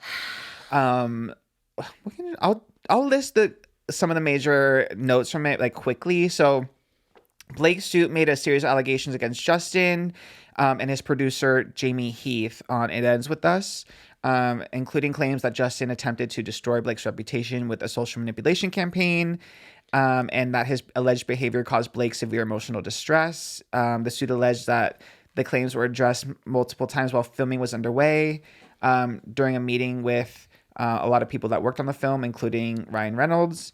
During the meeting, Blake allegedly requested that Justin not discuss her body or weight, stop discussing sexual conquest on set, and stop adding sex scenes to the script, among other claims. And Blake also claimed that both Justin and Jamie had entered her trailer uninvited multiple times while she was undressed and or breastfeeding, and that Justin had allegedly improvised unwanted kissing as they filmed. And then Justin's lawyer, Brian Friedman, described the allegations as categorically false.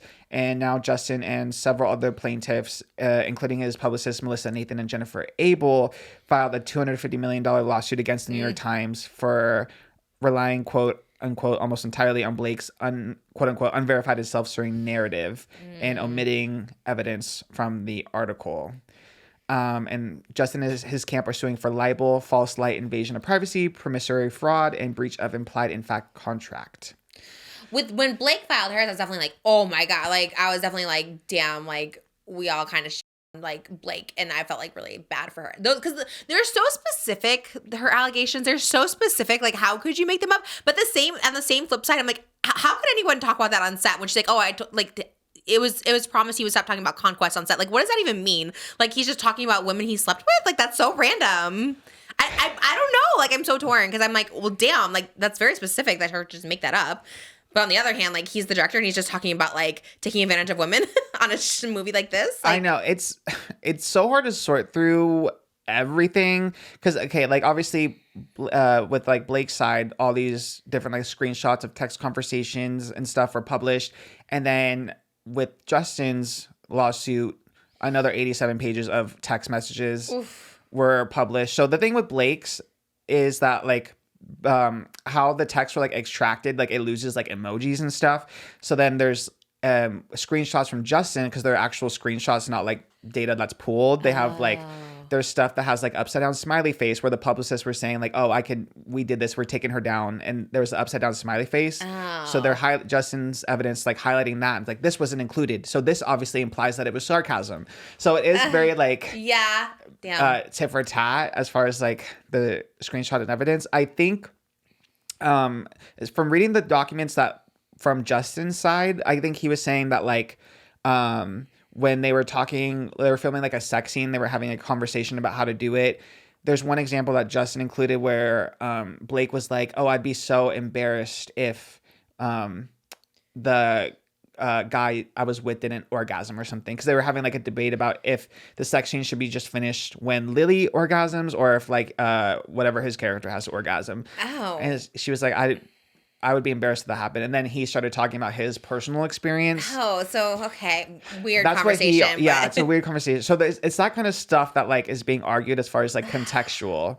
But I don't know. I think as me right now, like if you ask my opinion, I read through both. You did? Yeah, I read through the 90-ish pages from both. You're legal over here. Yeah, right. I gotta get there right off. My opinion right now is like I do, and this is an unpopular opinion apparently, like I'm willing to change my opinion, you know, but I do believe Blake because she has so much evidence, and then from the evidence I saw from Justin that's been submitted so far, it seems very like contextual, but doesn't really like change anything really that much. Right.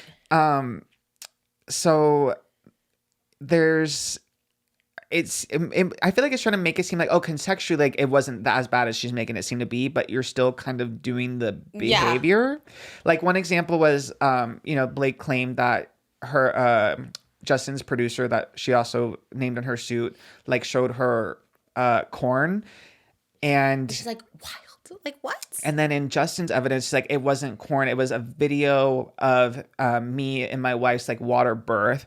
And then they even have the screenshot of the video, and she's like nude in like a little pool of water, like a little inflatable pool or something. That's such a big difference, corn versus that. But also like weird. I don't know why he's showing the birth. I think that is weird too. But like also like, but that's what? Why did she call it corn if that's the case? Well, I think that's just one. We'll have to see what more comes out because that's what they're saying is the actual situation. Like maybe there's more. Like if they're just arguing with that. But so even say like that is the circumstance that they're like rebuttaling, right?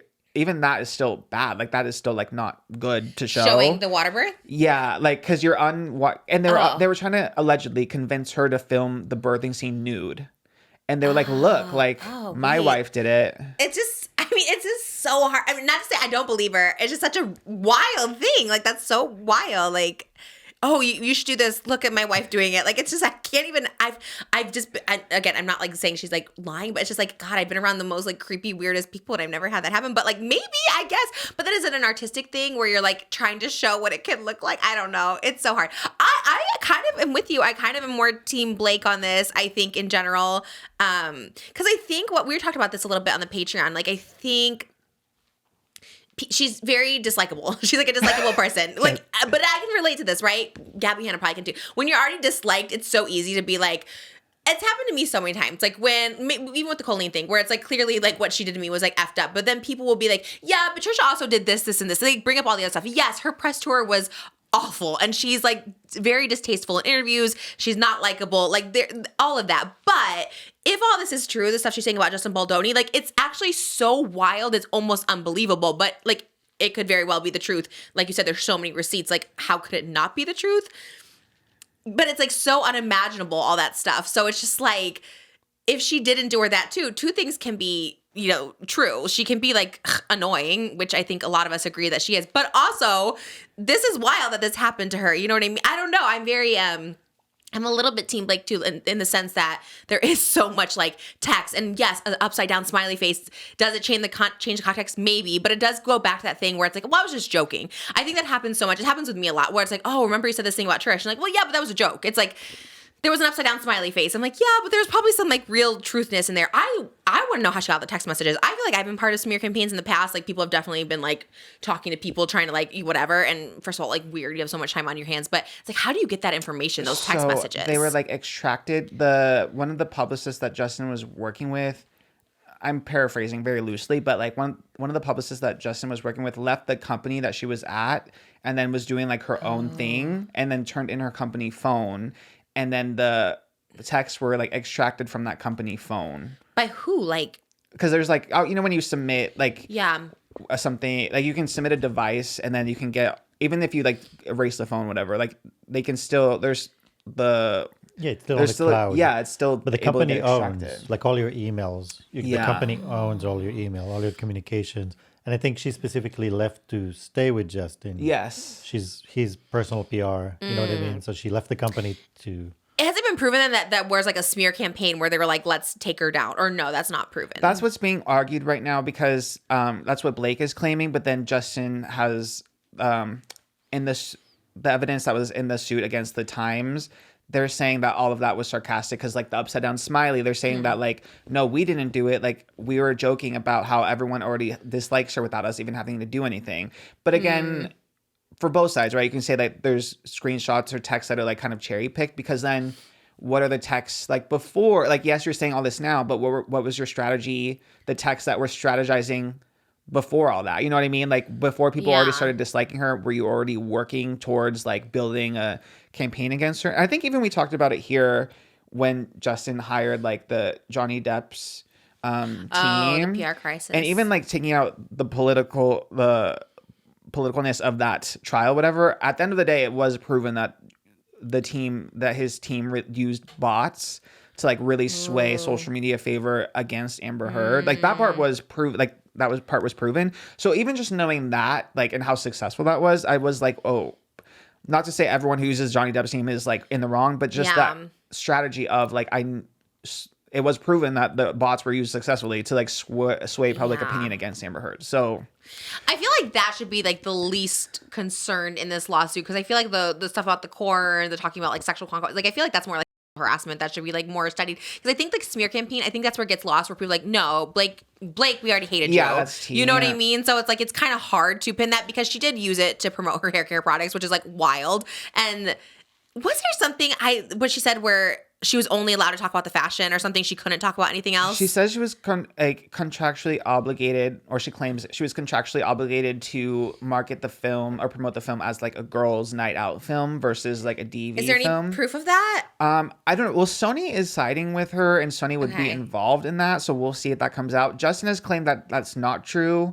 And he did, just to his benefit, Justin did have like a receipt that was like, from 2022, he had already agreed to give, I think it was maybe 1%, or it was a small percentage of revenue from the movie to like a DV charity. So that was to kind of rebuttal against like, oh, Justin saw that it wasn't working for Blake, so he pivoted, you know. That was kind of like Blake's claim. Interesting. So it is very like tit for tat, you know. It just becomes a little circusy. I feel like it's kind of like the Amber Heard, Johnny Depp, where it's like such like serious issues, but then it becomes a little circusy because everyone was arguing about like the beanie, where he's like, oh, wear the beanie, looks sexy, and then I was like, is this the beanie in question? Like then it becomes like this whole like silly thing. Well, I think with the beanie too, that was another thing where it was like she referred to it, oh, it's sexy if she wears the beanie, and then that kind of made me sad because like they're trying to, obviously this is what lawyers do, as Moses says, sharks in the water, but they're trying to like twist it into like, oh, well, she is setting the tone of their relationship, like she's calling it sexy, where it's like a beanie, you know. She's not saying it's like hot for her to, you know, show her skin. It's like, oh, like the beanie, you know, girls talk like that, it's like the beanie sexy, you know. And then another thing, like when she said, there was like a text message that was highlighted that was like, yeah, I'm just pumping, but you can come into the trailer. Yeah, I saw that one. And then she's put like an X at the end, and then they highlighted that was like X is the symbol for kisses. And then a lot of people just end it with an X yeah, too. exactly. Yeah. So they're trying to make it seem like, oh, she was flirty, you know. But also That's crazy. that's wild. like one circumstance of her like saying, yeah, come to my trailer. That doesn't give permission for all the other times, and you know? there's no intimacy coordinator when they're talking about the sexiness and what should be done. Like isn't there someone should be present? Isn't there more people present? I guess that's my whole part. That was the other thing too. And that part didn't make Blake look good because after they had like that meeting where they were supposed to, it was like a return to work thing where like they had this meeting of Blake's like demands in order for her to come back and film after, you know, there were some discrepancies.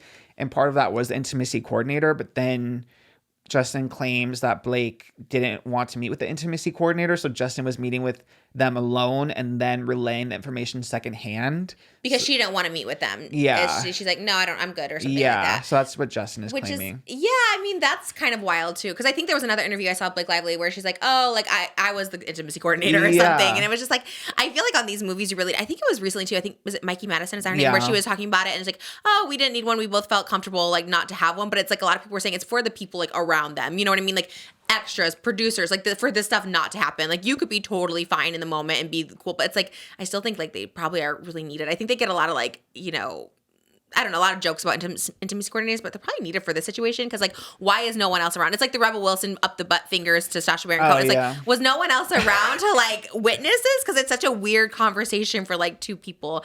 I don't know. It's the whole thing. It makes me kind of sad because it's like at the end of the day, everyone's gonna make everyone look bad. You know what I mean? And no one really looks good. I kind of side with Blake because I like know that feeling of like being hated and a guy treating you kind of people are like, well, it doesn't matter.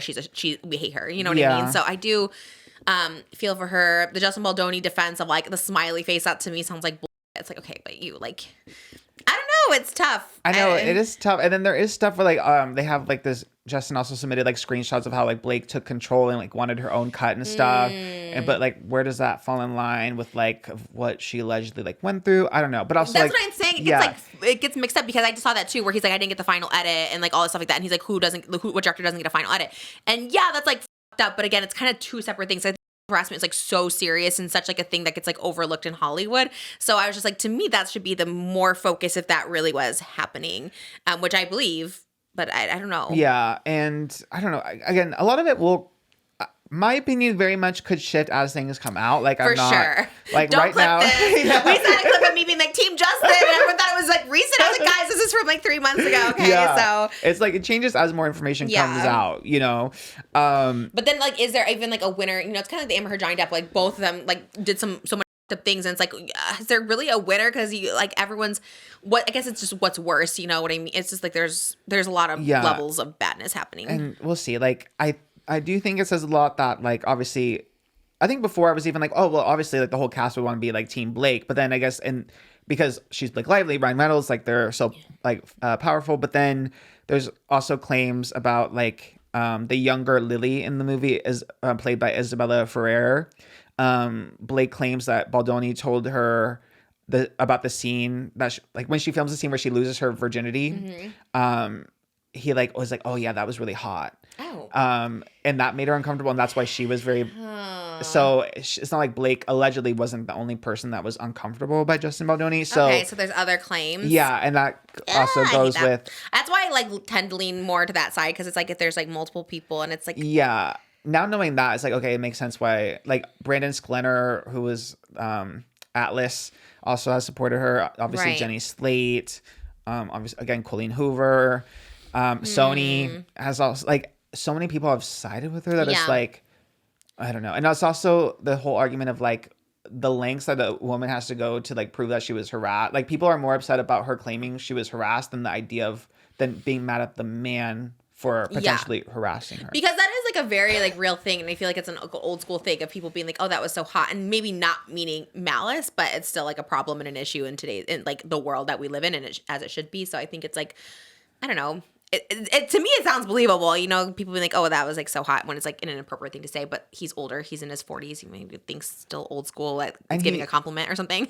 And not to like, again, people change or whatever, but he is someone who did have like addiction and stuff too. Yeah. So, but he's like so religious now. He's a Baha'i, and I'm like, that's so. I read an interview where he was talking about is like, and how sometimes he is like always still battling addiction. And then I saw again, you know, you see one thing, everything comes up. And then I saw Britney Spears when she did her Jane the Virgin cameo said that she was really uncomfortable by Justin Baldoni, and I was like, wait, what? Yeah. Like out of her own mouth, she said it in an interview or what? Like back in the day, like whenever she did it. Oh, I think I saw that too, but was she like, I was uncomfortable because he came up and gave me a hug or something? Oh, yeah. Which I mean, like, I mean, you can be uncomfortable with that. I think that's why it is so important. Like, we just gotta, like, you know, ask to touch people, ask for hugs. You know what I mean? Like, you know what? My fans are very respectful. They are very much like, can I give you a hug? I'd love that. You know what I mean? And I'm like, I like, you should just ask people, I think. Because you can be uncomfortable, you know, by a hug. She's like, he just gave me a hug. I'll tell you what, I've been uncomfortable with men giving me hugs sometimes. I'm like, oh, God, why did you hug me? Where's my hug at? Yeah. Ew, there was so many. Oh, that brings me back to high school. So many people were like, "Where's my hug?" Yeah. Yikes. Okay. Well, I guess we'll see how it unfolds, but it doesn't look good for everyone. Just keeps filing lawsuits, and I just like, oh God, I get like wanting it out there, and like, because obviously they're not doing it for money. I don't know, Justin Baldoni, but Blake Lively, obviously not. But it's like, it's so much like energy. It probably gives you so much anxiety to have to like relive and bring up so much stuff and dig. We were talking about this text messages. Like, I wish I had all my text messages documented. I don't think I have all the documents if I could and wanted to do all this. So it's just like, it's so much work and so much stress. But I know, I do. I feel from like, again, we'll see what comes out. I'm assuming Blake's team said like, we'll see what comes out in federal court. So I feel like they are, I mean, as of right now, obviously they'll say that, maybe they'll settle, but as of right now, it seems like they're willing to go all the way. Yeah, so. It seems like no one's really doing it for the money, but more for the being right. Yeah, because I think the numbers seem like symbolic, almost like Justin suing for $250 million. I feel like that's like, you know, it's a big number. Yeah. It's like attention grabby, and I feel like it's more so like reputation at this point. But I don't know. I thought of it going to trial though, like drains me, because remembering and like all of a sudden like all the TikTokers and every like YouTube channel wants to like comment, and then it becomes a lot of them very misogynistic. Like the Johnny Depp, Amber Heard, whatever you think about them, but it was very misogynistic in general. Like at the end of the day, she still was a victim, and people were just treating her so terribly. So I don't want to go through that again. All paying. He won $7 million. She had to pay $2 million. Everyone's just like paying all this money. Yeah, and it's just like even though there was a winner, like everyone was still like Johnny Depp's career was still damaged by it, even though he won. You know, Amber Heard had a freaking move. So Johnny Depp did some things to her too. So it's just that was documented. So well, hopefully it doesn't. I don't know. I don't know either. Justice for all. Who's right? Justice for whoever's right. Justice for whoever's right. Why do people say justice for all? Liberty and justice for all. Like we all deserve justice? But not all of us. That's One true. of us if you don't deserve justice, you shouldn't get it. You're the devil amongst us. That is crazy. Justice for all. All right. Justice for most. Justice for the right. Yeah. The person that's right, not the right half. I mean, Cody Ko, who cares? But I guess we can talk about it. I don't know. Like, he came back and everyone's like, who cares? But also, like, ugh, like. The timing, obviously. I mean, as predicted, right before the demonetization, because it was. 4 months? Yeah. That's so crazy. And obviously, they're doing it over Christmas break. A lot of dubious stuff comes out, like, around the holidays, because, you know. People, it's like such a delay, but we didn't forget, and we're still talking about it. I made the mental note. Yes. Cowardly, really. I mean, you like cost a lot of people's like reputation, like, you know, his co-host, and like, why don't you just say something, like make a statement, like, you know. I know, like, Drew and Enya having to leave after just getting that beautiful set on emergency intercom. Yes, all of that. I'm just kind of like, why not? Like, that's all you got. I don't know. It was a very odd apology. First of all, also it getting on the trending page, I was like, really, YouTube? Was it really? It was like number 42 on trending. Low, but still like, have we been on the trending page? No, never. Just Rylan and Cody Ko up there, I guess.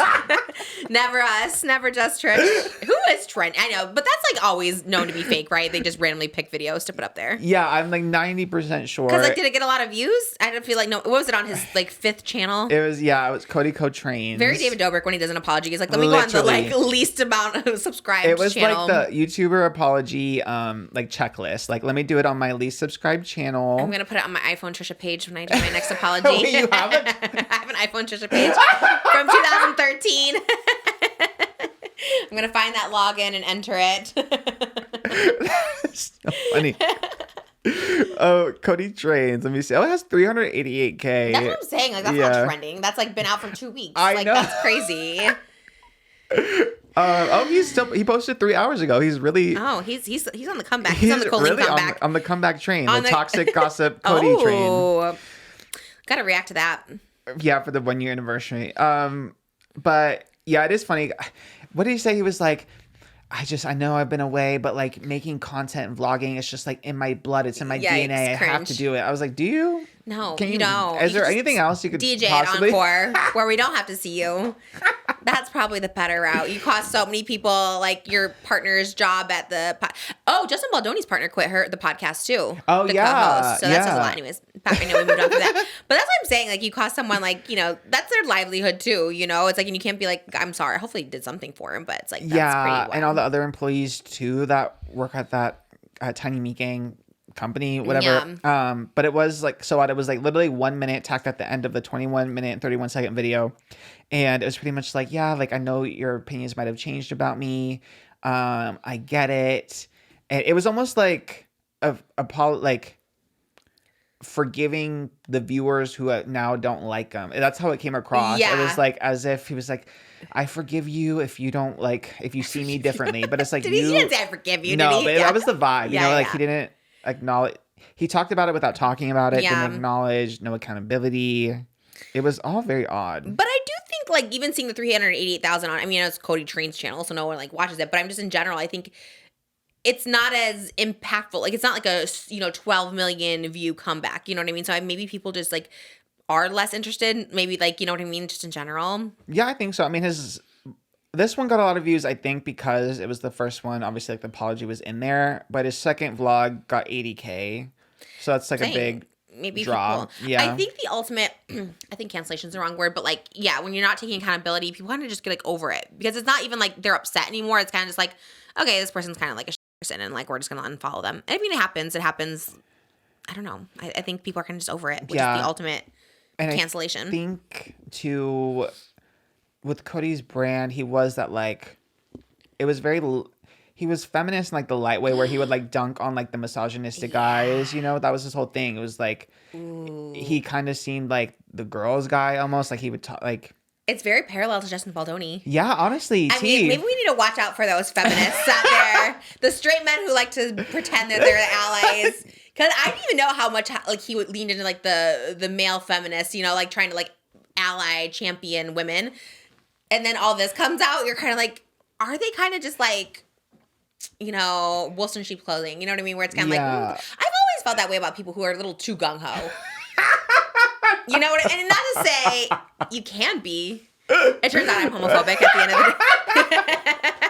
I really, really love gay men, and then they're just like, wow. It just, there is something a little sus now that I know, because even like Justin Baldoni's podcast was very like feminist, and stuff, and it's just like, what is it, like Man Enough? And I'm just kind of like fighting toxic masculinity. I'm like, you're doing the most. You're doing a lot. Like, just be a good guy. God. You don't have to like really. That's so interesting about right. So if that's your platform, like.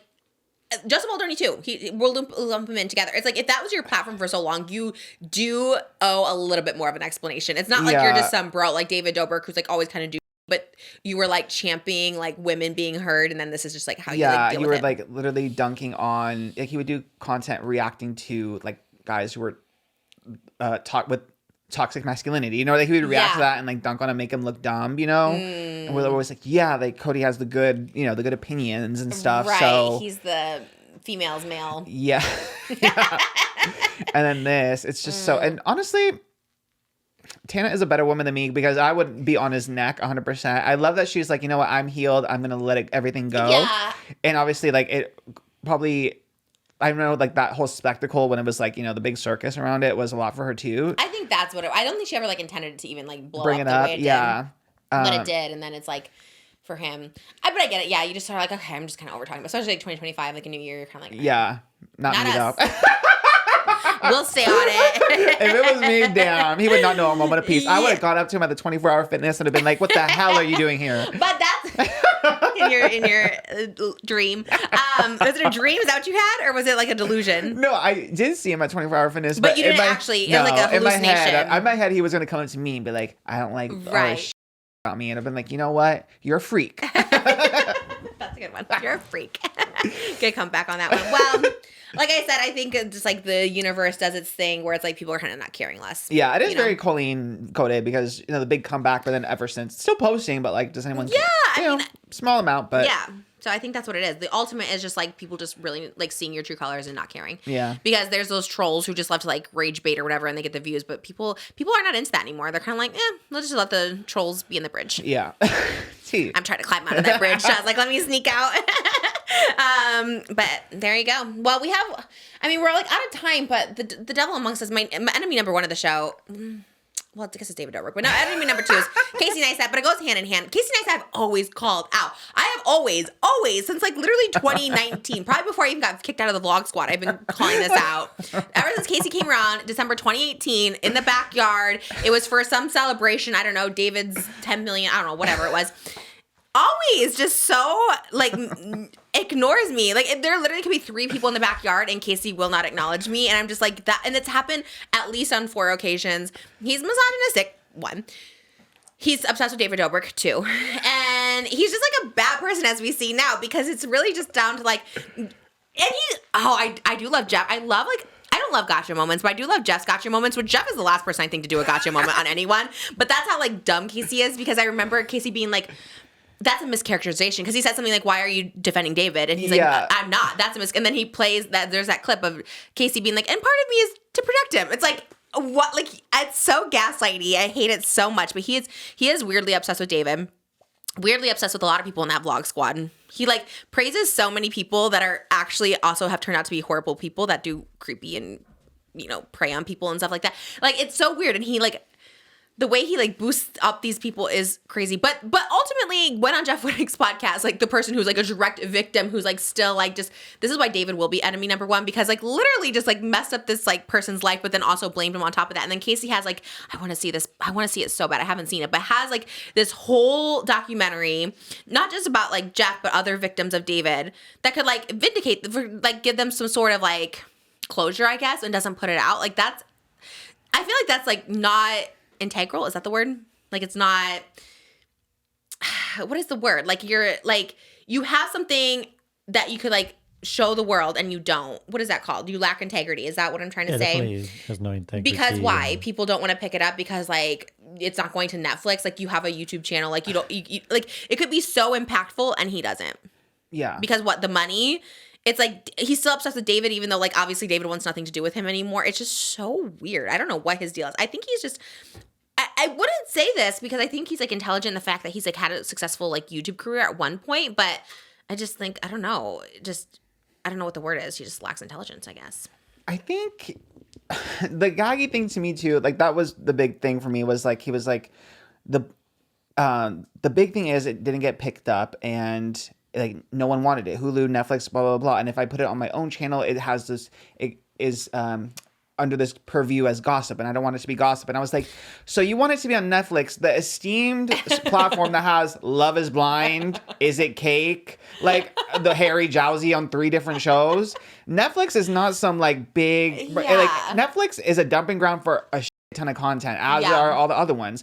And also, way to dunk on your platform that you come from. So that is so like insulting to everyone who consumes YouTube's content intelligence. Is our content very silly, kind of dumb? Well, yes, but there are intelligent people on here that like the Legal Eagle and like, you know, all these other people who are intelligent, have really smart video essays, have a lot of important things to say, or like teaching people important things about the world. Yeah.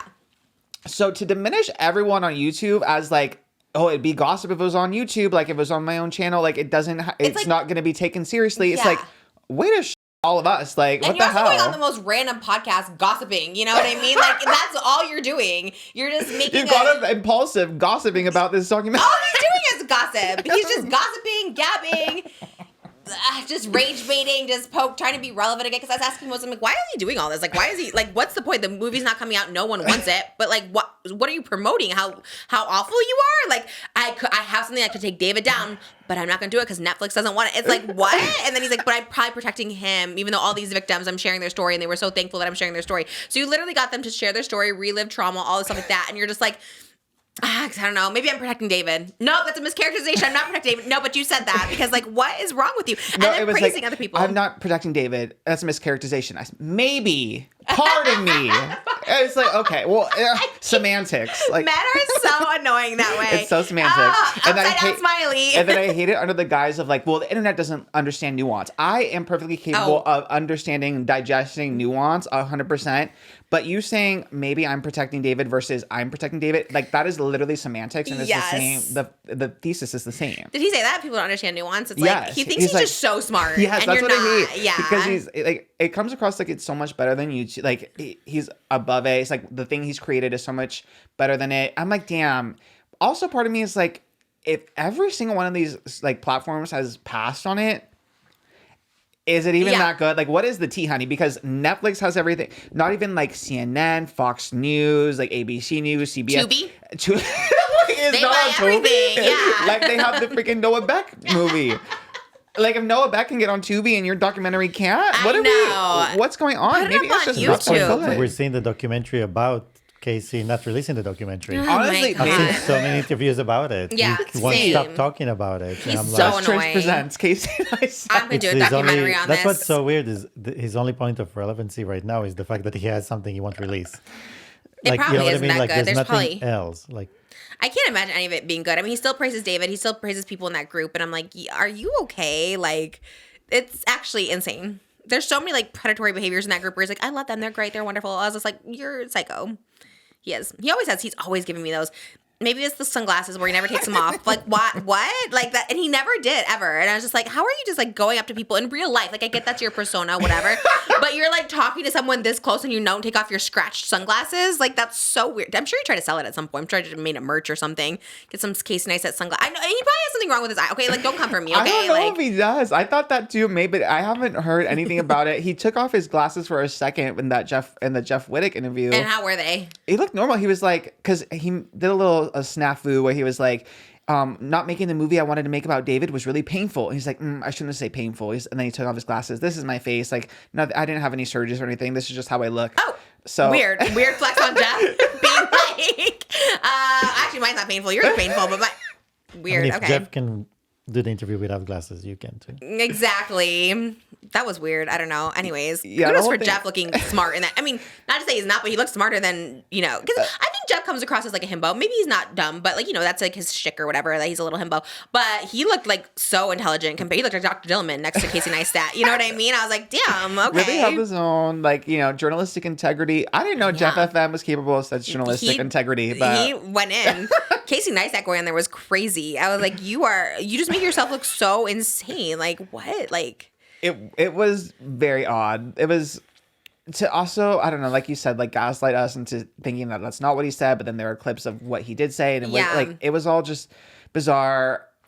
I mean, obviously Casey and Jeff are obviously cool and they're still friendly despite everything. Couldn't be me. Again, couldn't be me. Yeah. Except when he's still protecting David. It's so annoying. Just put it out there. Weird. It's also bizarre. But I don't even know.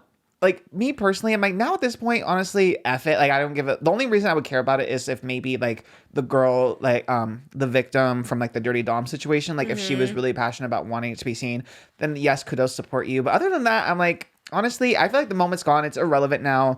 The stuff in it, we all know what happened at this point. You know what I mean? It's like, if there was something groundbreaking, I'm sure he would post it. Yeah, we know David's going to come across badly in it. He doesn't come across great now, Yeah. When has he ever come across good? Ever. Like, I don't know. Rosanna said she got clogged arteries from his pizza. So. Allegedly, I don't know. I think she was talking hyperbolically, but yeah. Okay. She didn't actually go to the doctor and get the x-ray. Yeah. We don't know if her cholesterol actually went up, but those pepperonis look very little. They look very sus.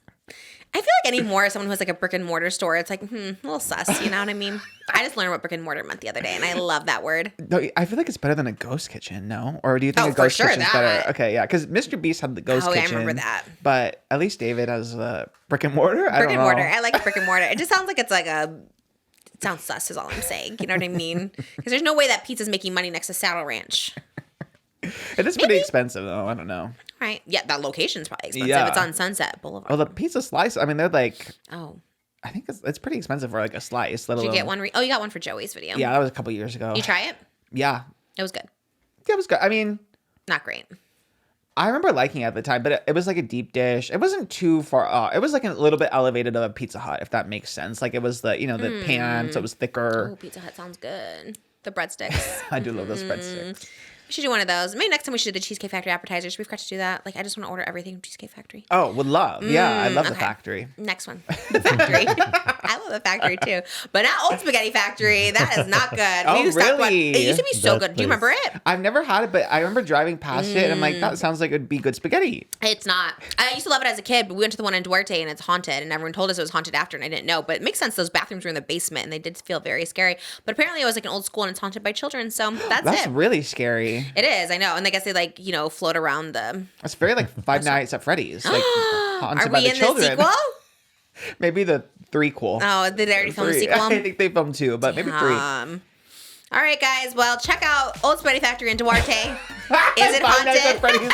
Five Nights at Freddy, the sequel, and not Casey Neistat's new documentary coming nowhere near you. I'm gonna ask Jeff to have it. I think he has a copy. I'm gonna watch it. I want to watch it just for educational purposes. We love you guys. Happy New Year. Happy 2025. All entertainment here. All jokes. All jokes. Besides Mr. Beast, I still hate him. Yeah, but yeah. probably that Dustin Baldoni sounds serious. Oh, yeah, Casey Cody Ko Neistat definitely probably, yeah. serious.